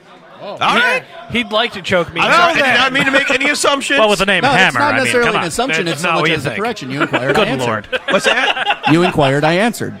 Simple sauce. Listen, Awesome. It's like, to me, it's... I consider myself a pretty open guy until I met this guy. And then it was one of those moments I said, fuck you, I'm He's staying pointing- away from you. Were you able to say It's fuck not you that with bad. his hands around your throat? I was going to say, though? folks, he's pointing, No! he's pointing at Michael. I couldn't who even he get the said safe pass. word out. All I know is there's a guitar case, basement, and it was all downhill. Yeah, he said Oklahoma. Oh, fuck this. I know people usually they want me to interrogate them, flog them, beat I just them, choke want you them. to keep updating the stuff. I do. I know you do. Yeah, We're not going further. I know. Okay. Man. I see the rage in your eye. Yeah, WordPress. No, one of them's twitching. I know. That she's I'm trying to. keeping She's an eye on trying. her. No, she's trying to keep. She's trying to correct me. He has two eyes. I was like, no, one of them's twitching. Well, that's why he was late. Okay. Okay, so since like people thank you. want you to interrogate them, then shouldn't you be the one leading the interview? I do. Yeah. Damn, Hammer, he's right. Yeah. I warned you about him, and I was right about him. You don't. Who's the one that's actually giving me all the information? Who's the one that's actually doing most of the talking? Caution the word. Don't go down this road. Please don't. Well, You go don't. down this road when you're The a deep guest. statist, that's who. Go on this road. Go on this road when he invites you to his show, Midnight Sushi. Which I've still been scared of. No, you want to hear something awesome? Awesome and kind of sad at the same time? We have a lot of listeners out there, and a lot of them go, I'm afraid to listen to that one. Yeah, I'm It's and not he's that fucking bad. scared. It's awesome. Well, Yeah, but I have a vivid imagination, and I could be scared at the same time. we Look, know. It wasn't. I'm gonna have to join that club actually too. So. Yeah, it's one of those moments. It's like this could really be happening. No. No, not could. Usually does. See, there you go. I tell you what, when you talked about like flogging, caning, tying people up, none of that surprised me, shocked me, anything. When you said that people want you to interrogate them, that one shocked the fuck out of me. Because you did not know, because you would not believe how many women they drew the hard line at me asking too many questions. Anything else, cool. It's like, damn motherfucker, you asked too many questions, and that was it. And Now they ghosted me. add pain and other objects to that. You're good to go. Ask him about waterboarding. No. Stop leading you this. waterboarding? Yep. Cool.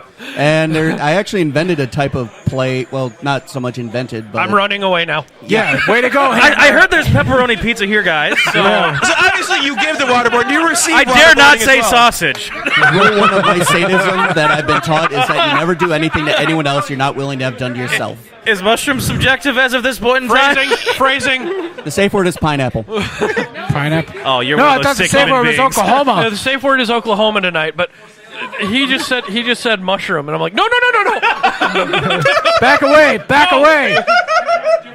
He's talking about pizza and mushroom. I'm like, no. Well, I don't know. That might make it interesting. No, we've been in studio on Pizza with Mushroom Day, and it's It didn't end well that day either. no. We had a 2018 champion. So is that your personal rule, or are you saying that's just a rule in general to don't do to others? That's a rule in general. It's not necessarily a rule a lot of people follow. Granted, it should be, but it's one that I do. It was one that was taught to me by my mentors, and just one that I always follow. Okay. And it is one of the rules on the network. Yeah, never do anything to anyone else that you're not willing to have done with you. So Yeah, if I bend hammer over the table, I better bring lube for two. Yeah, because it's going That to just happen got whether really you dark. like it or not. Oh my God! What did I sit out? Why'd you tap out? What the fuck? Well, okay. Oh, here, let me give you an example. Okay, like, you didn't want to be involved in I'm from Illinois. I'm scared. I'm nervous. My wife is from Milwaukee. She's from Wisconsin. My wife. Okay, My wife. It's been nice. I would feed her cheese because she loves cheese, but I would not want her to feed that to me because Okay, I don't like cheese. I'm gonna make a Boondocks reference. That's how you calm the new white man. That's true too. Okay. Wait a minute. That's Did the one thing you that's even just suspicious about weirdly her. attack Wisconsin and say like, I'd feed her cheese, but fuck that, I'm not eating it?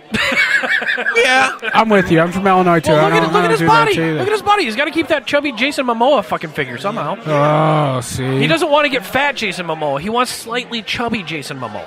You're He going to wants leave cuddly us Jason Illinois Momoa. people alone. He doesn't You're want gonna leave raped us by every female within a 50-mile radius. He wants cuddled by every woman in a 50-mile radius. Wait a minute. Did you just say raped? I do want to be cuddled by every woman. Not every woman, but most women. Most. Yeah, I was going to say, you're going to get that good luck Chuck chick. I'm going to fuck you till you die. Oh, no. Oh, we're doing photo ops. Yeah. Toast. So, real quick, so we can jump off this subject, let's get a recap. I have to be. Let's get a recap of where Marcos can be found in the next couple of weeks. Okay, that's right. You told me to bring a list of shows that I forgot, but it's listed on my you Facebook. fucked It's that listed up. on my Instagram. Wednesday, I will be at Town Hall in Loves Park. Right.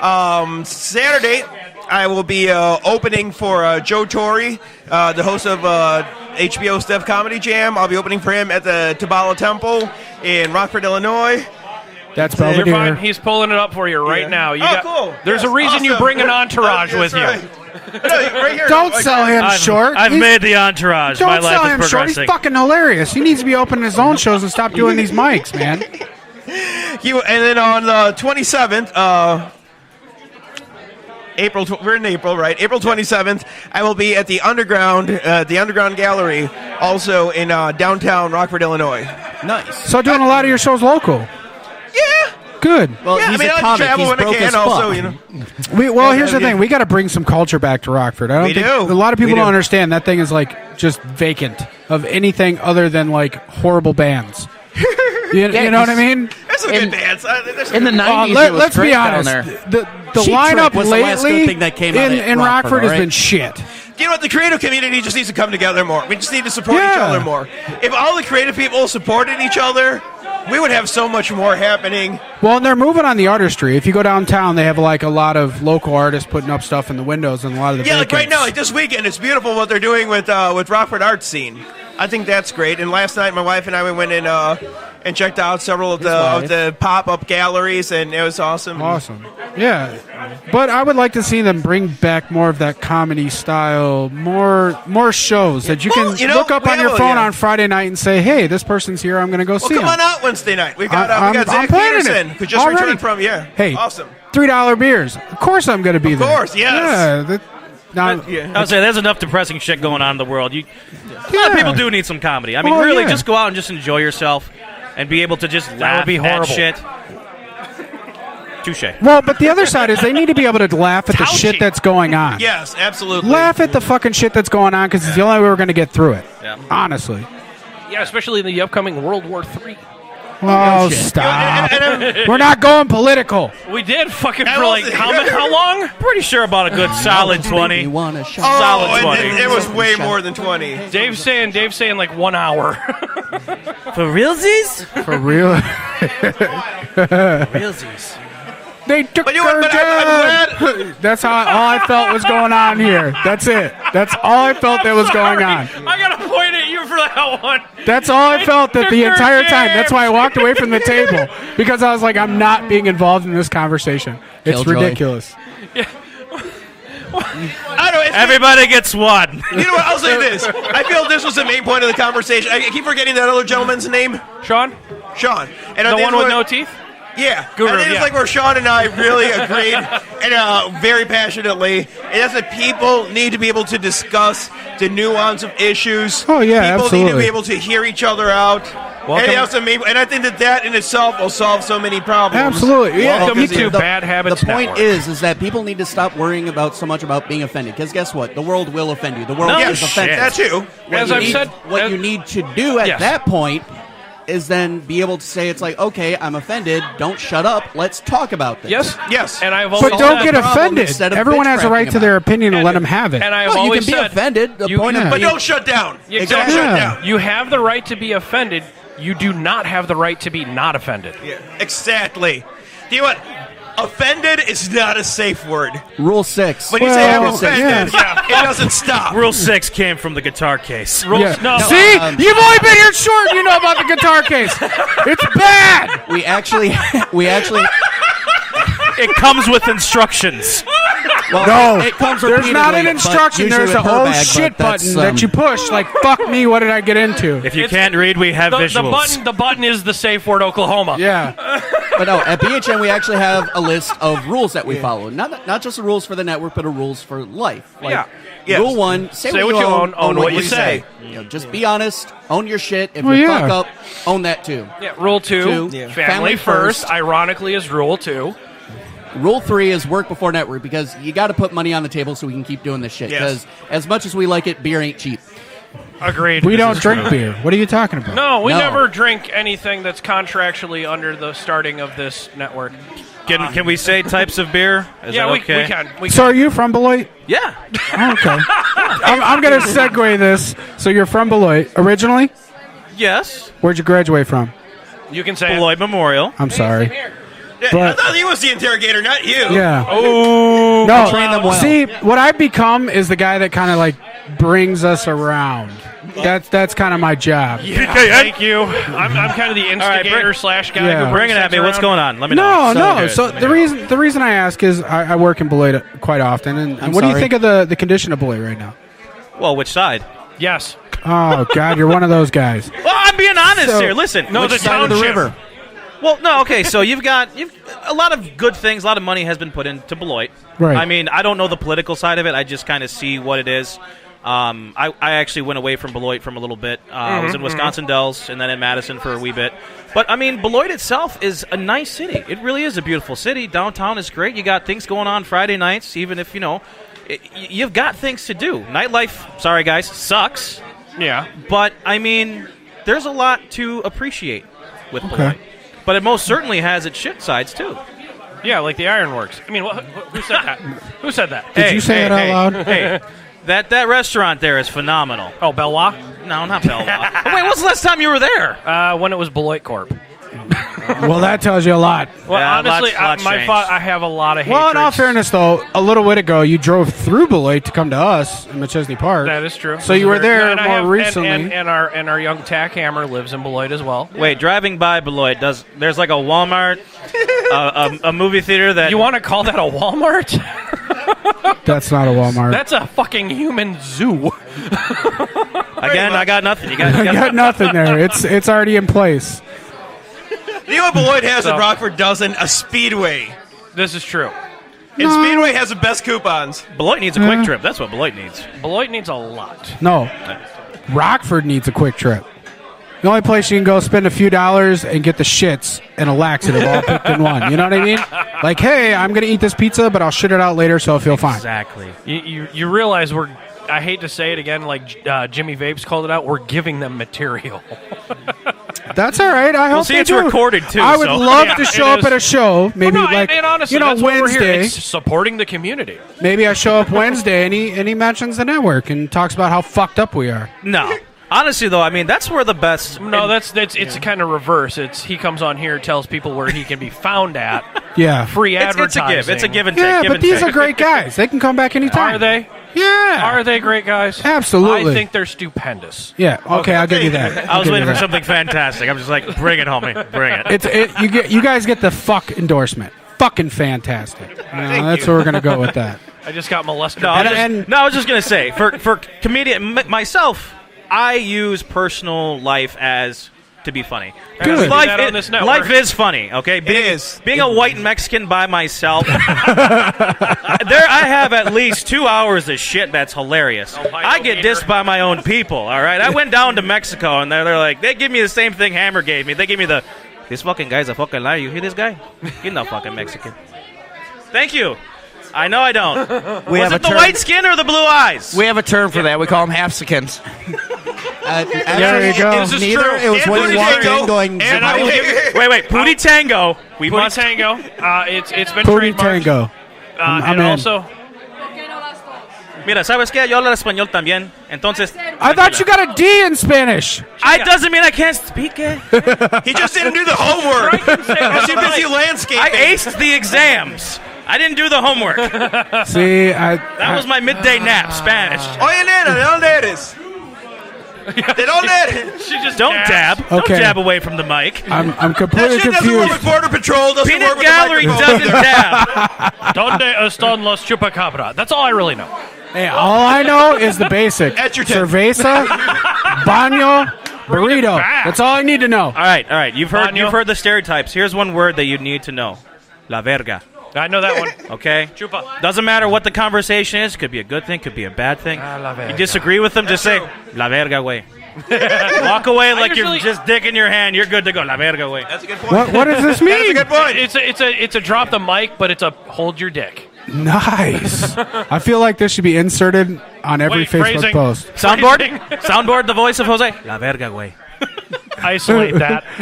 Put that in, because every time we're just pushing that button. No, actually, to be wholly honest, it's not the blue eyes that kind of sets it off. It's the fact you're sitting at a table with a guy who actually had his picture taken out going, has anyone seen Kyle? Yeah, we've store covered across the street. that. We've Oh, covered please that. don't go back to this. Wait, Brought I'm up Hitler interested. already. Stop. Approximately a year and a month ago. You know, Michael, if you were on time, you would have heard that. I know. Ba-da-bum. Hey, if wait, someone no, hadn't we put the established- show at the wrong time, So we I just would've. established that the entourage in the corner speaks Spanish as well, then? Sounds like Okay, it. no, Very okay, limited. I heard the habla español over there, sweetheart.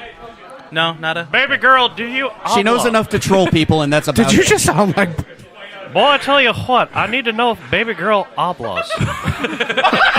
Oh, my God. It just got real. I just got Jose. Holy Oh, shit. yeah, you did. He can't even control it. Boy, I tell you what, if she knows how to say, do you use propane and propane accessories in the habla tone, I will be there. Damn it, Bobby. God damn it, Bobby. Nothing says I love you like 7 minutes of that boy ain't right. Nothing says I love you like And you guys signed up for this. Can you imagine that? Oh, I don't even think Marcos remembers. Bobcat Goldthwait? Yeah, I remember Bobcat. I, You rem- remember I remember doing- you because remember it's me my doing that? fucking intro. Oh, no, I don't remember you doing Bobcat. You remember me doing that in Edgerton? I don't. No, Just- that part I don't. I thought you meant I didn't remember who Bobcat Oh. Goldthwait is. Yeah. You want it? Let's hear it. Okay. Oh no, man! It's just too much pressure. I gotta do a cloud cup and vape, and it's just, I don't even know where to put the fucking batteries. That's about it. Usually it's in her toy bag, but hey. Cricket app. Yeah, Cricket app. No. It's You know what? That's gonna be replacing the Cricket. Yes, it is. I'm gonna replace the When I Crickets lose with this La cop, Verga Way. I'm just going to point to you. And then you got to say it really, really loud so I can just drop my mod and walk away. La Verga Way! We just went announcer. Welcome to USC, La Verga Way! There's going to be Which, a by the way- luchador. I think we just got another stop and decease order. Hey, in all fairness, I That is do how you own a make golf mask. fun. I I'm do guessing own a this mask. is the first time your bad guy has gotten a cease and desist. You got me. I got nothing. Nothing. There's nothing there. What can you say to something like that? That's what you can say. But you know what even the funniest part is? I'm going to be honest with you here. You're single. I'm sorry. No, I'm not single. Okay. Yeah, that's on podcast. It's okay. I can say that. Right But hand doesn't count. I think...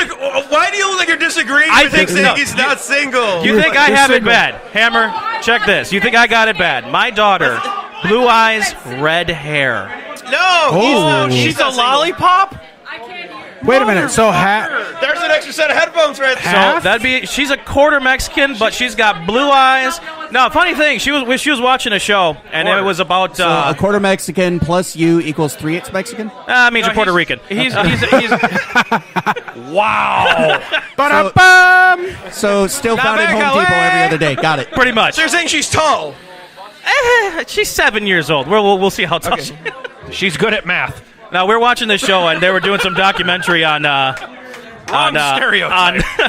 on Aztecs, and she goes, "Dad, those are my people." I'm like, "Dang, that's right, girl." And then she starts crying. I was like, "Tony, what's wrong?" She goes, "Dad, I don't know how I could be Mexican if I don't even look Mexican and I can't speak Spanish."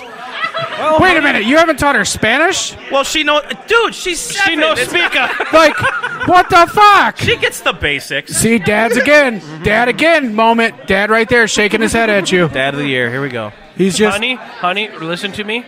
Zapatos. Say with me. Chiclets. Chiclets. Hey, all I needed to know, and I got taught was cerveza. I was good at that point. Well, hey, if she's 7 and can say chiclets, she can build a career off of that. That's because your fucking Uncle Maurice was fucking throwing empty beer cans at you saying, hey, Chingo, give me more fucking... I'm curious, what are you? I mean, are you Samoan? Are you Mexican? See, I get that a lot, actually. Depends what state he's in. He's an asshole. I'm an asshole. That works. Depends what state he's in. If he's in California, he's white. If he's in Florida, he's white. If he's in and Texas, we talked about he's this on a busted show, by right? ice. We did. So every time me and my wife go out, right, I get sat in the section that speaks Spanish because I'm dark. I have a darker complexion. So they start speaking to me, and I'm like, I don't know. See, La Verga. Where do you go to sell seats based on linguistic ability? Every buffet you can think of. Oh, okay. I'm fat. Let's be honest here. Every buffet you can think of, they go, oh, he's kind of a darker color. Let's stick him over here. That's where I end up. I guess my buffet waiters have a fucking sixth sense of humor. I'm a bald man. They set me in the fucking greatest areas in the world. Well, yeah. Use your imagination, folks. By the window? By the window. Get the view. Get the view. They use Mr. Clean. Yeah, exactly. Honestly, if I go into the quote-unquote Mexican section, I get fucking housemaids going, I love your product, and fucking walking away. It's Bald Billy Mays. Now, thank you. See? Thank you. I love this guy. He's got to come on he's got to be on a show. Yeah, thank you for saying you can bring him on a show. He can come on a show. He can do whatever he needs to. Don't say come on a show. Why not? Michael's here. Wait, say it. Say it for me. La Verga. Dropped. Boom. There you go. Everybody, start doing it. The people listening to this podcast, shit. That fucker's been saying La Verga for years to me.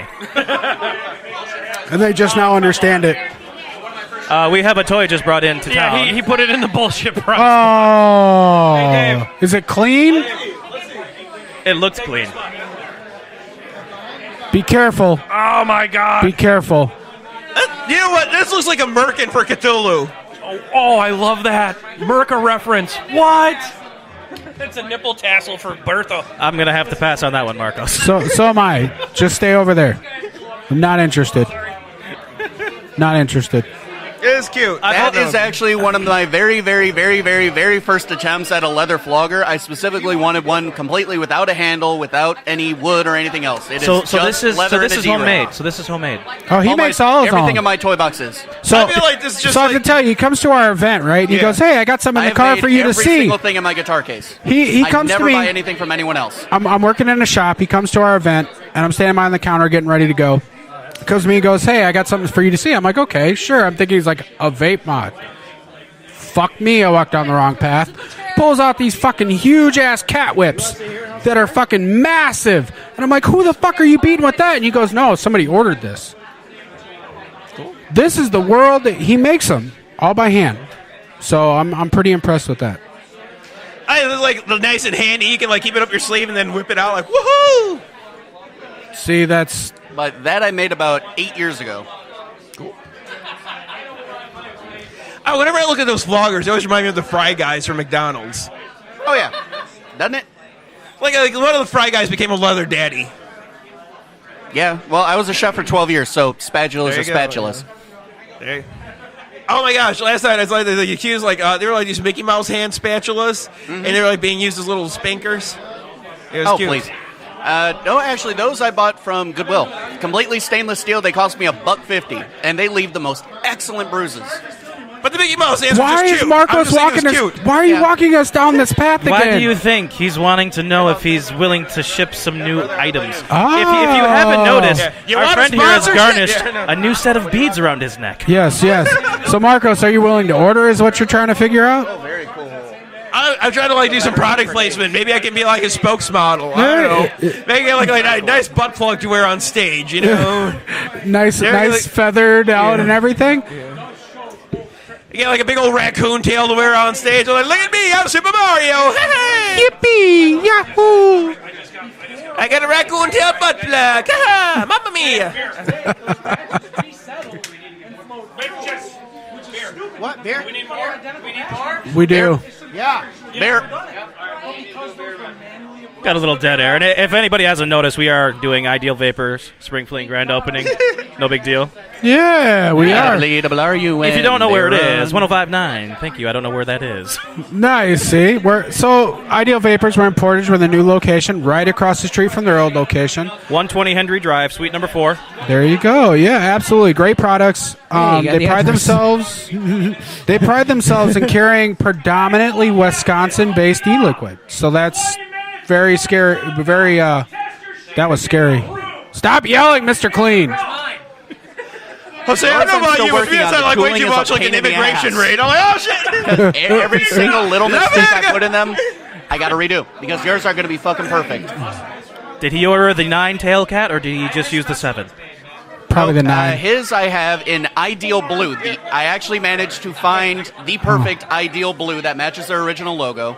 Black with I'm doing what the fuck is it called?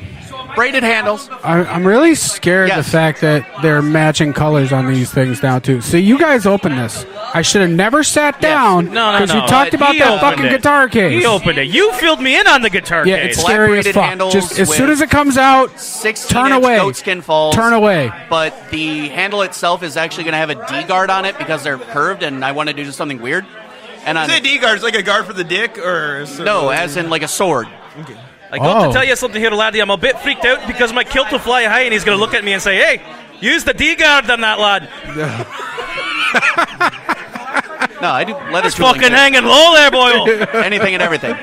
This was one of my first ones about 8 years ago. See, you guys opened the Pandora's box here. That's probably one of my easiest ones that I've done recently. Okay, here's what I love about like when you get people like really into BDSM talking about it. It sounds just like comic book nerds talking about comic books. Oh yeah, it just turns into that. It is. Well, and you do it with every vapor. They'll start talking about vaping. It's real quick though. Vaping. Favorite flavors. Let's go around. Who's got what flavor? Oh shit! Right now I'm vaping shots by Squid Industries, and it's 50 cal. It's a brandy infused. That's my go-to. What are we working with over there? Oh shit! What are you packing? Come on now. Hold on. Are you telling me you're just sucking whatever's in there? Sucking whatever comes down the pipe. Is that 12 gauge by Squids? No, this is 50 cal. Or 350. 50 cal. It's brandy infused. Okay. Yeah, 50 that's cal. the good I keep stuff. forgetting I know I keep mixing 50 cal and 12 gauge because I know 50 cal is the brandy infused old fashioned. Yeah. 12 gauge is the White Russian. Yeah. Well, I like that one, but if I had to pick, the brandy is my overall. Hands down. I love you. Yeah, see, I'm doing the swag sauce Aqua Blast. That swag sauce. I'm curious about those buttons now. See, but I have to say, me and him are the only ones that actually vape true menthol. So we actually share that passion for it. Like the one that Ken Andrews brought us on that one show. Oh, God. Straight menthol. Like, might as well be eating the menthol cigarette with the menthol lozenge. Overwatch.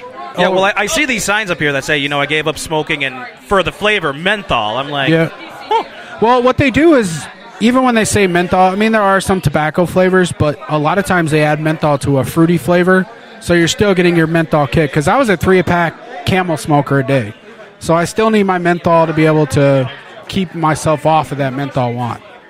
Plenty. Oh, man, that's a sad day. Dun, dun, dun, dun. Moment of silence.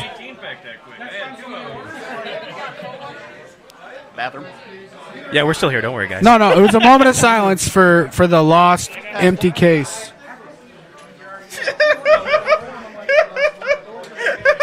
One thing about Marcos I absolutely enjoy is his laugh. There's another set. Yeah, absolutely. I was like, wait, what's funny?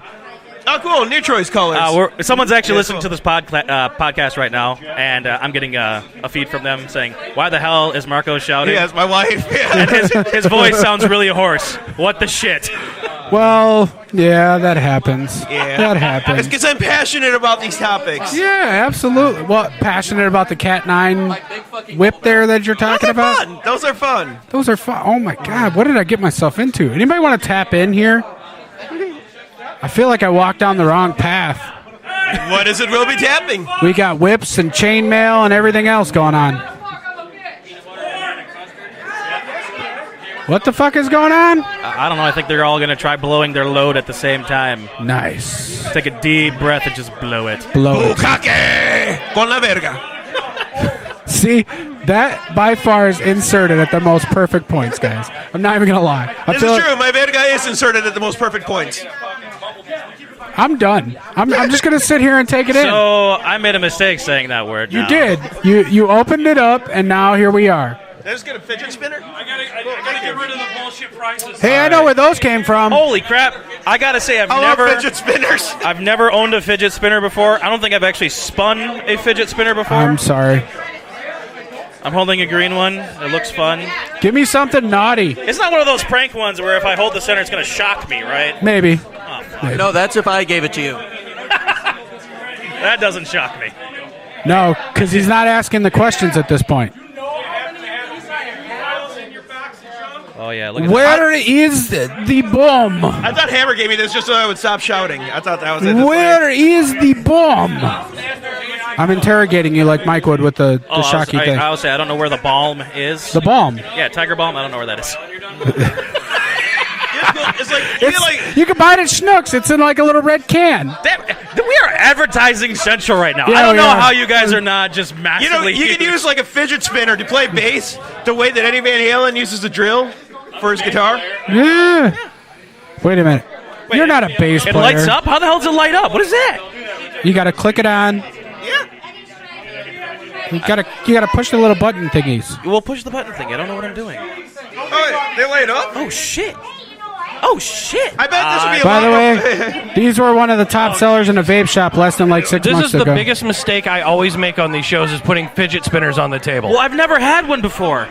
Yeah, you gave. It's like you, Christmas. You gave comedians a Hey, fucking Sean, fidget do you spinner. think the average citizen should own one of these too, huh? See, that's what I'm talking about.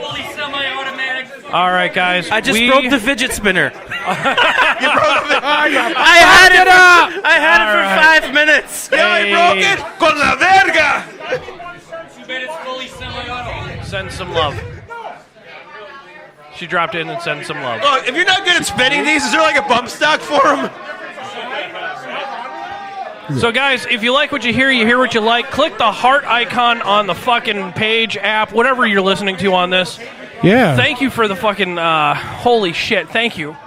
Thank you to our comics. Fuck yeah. Jose. Thank you, guys. Honestly, this has been a great time. Free key. Yes. Free.key. Yep. I don't Google have a that shit. catchphrase, but it's still Jose, I guess. Jose. Jose Montero, check me on Facebook, bitches. Hi, Poppy. Sorry, couldn't resist. Dave, Dave, thank you for everything no here. problem. James, thank you for fucking braving the weather. Always. Mad love goes out to our sponsors, Resurrection Vapor. Yeah. As well as Ken at Alien Cloud Vapes, as well as Taffy E-Liquids. Get some of that shit.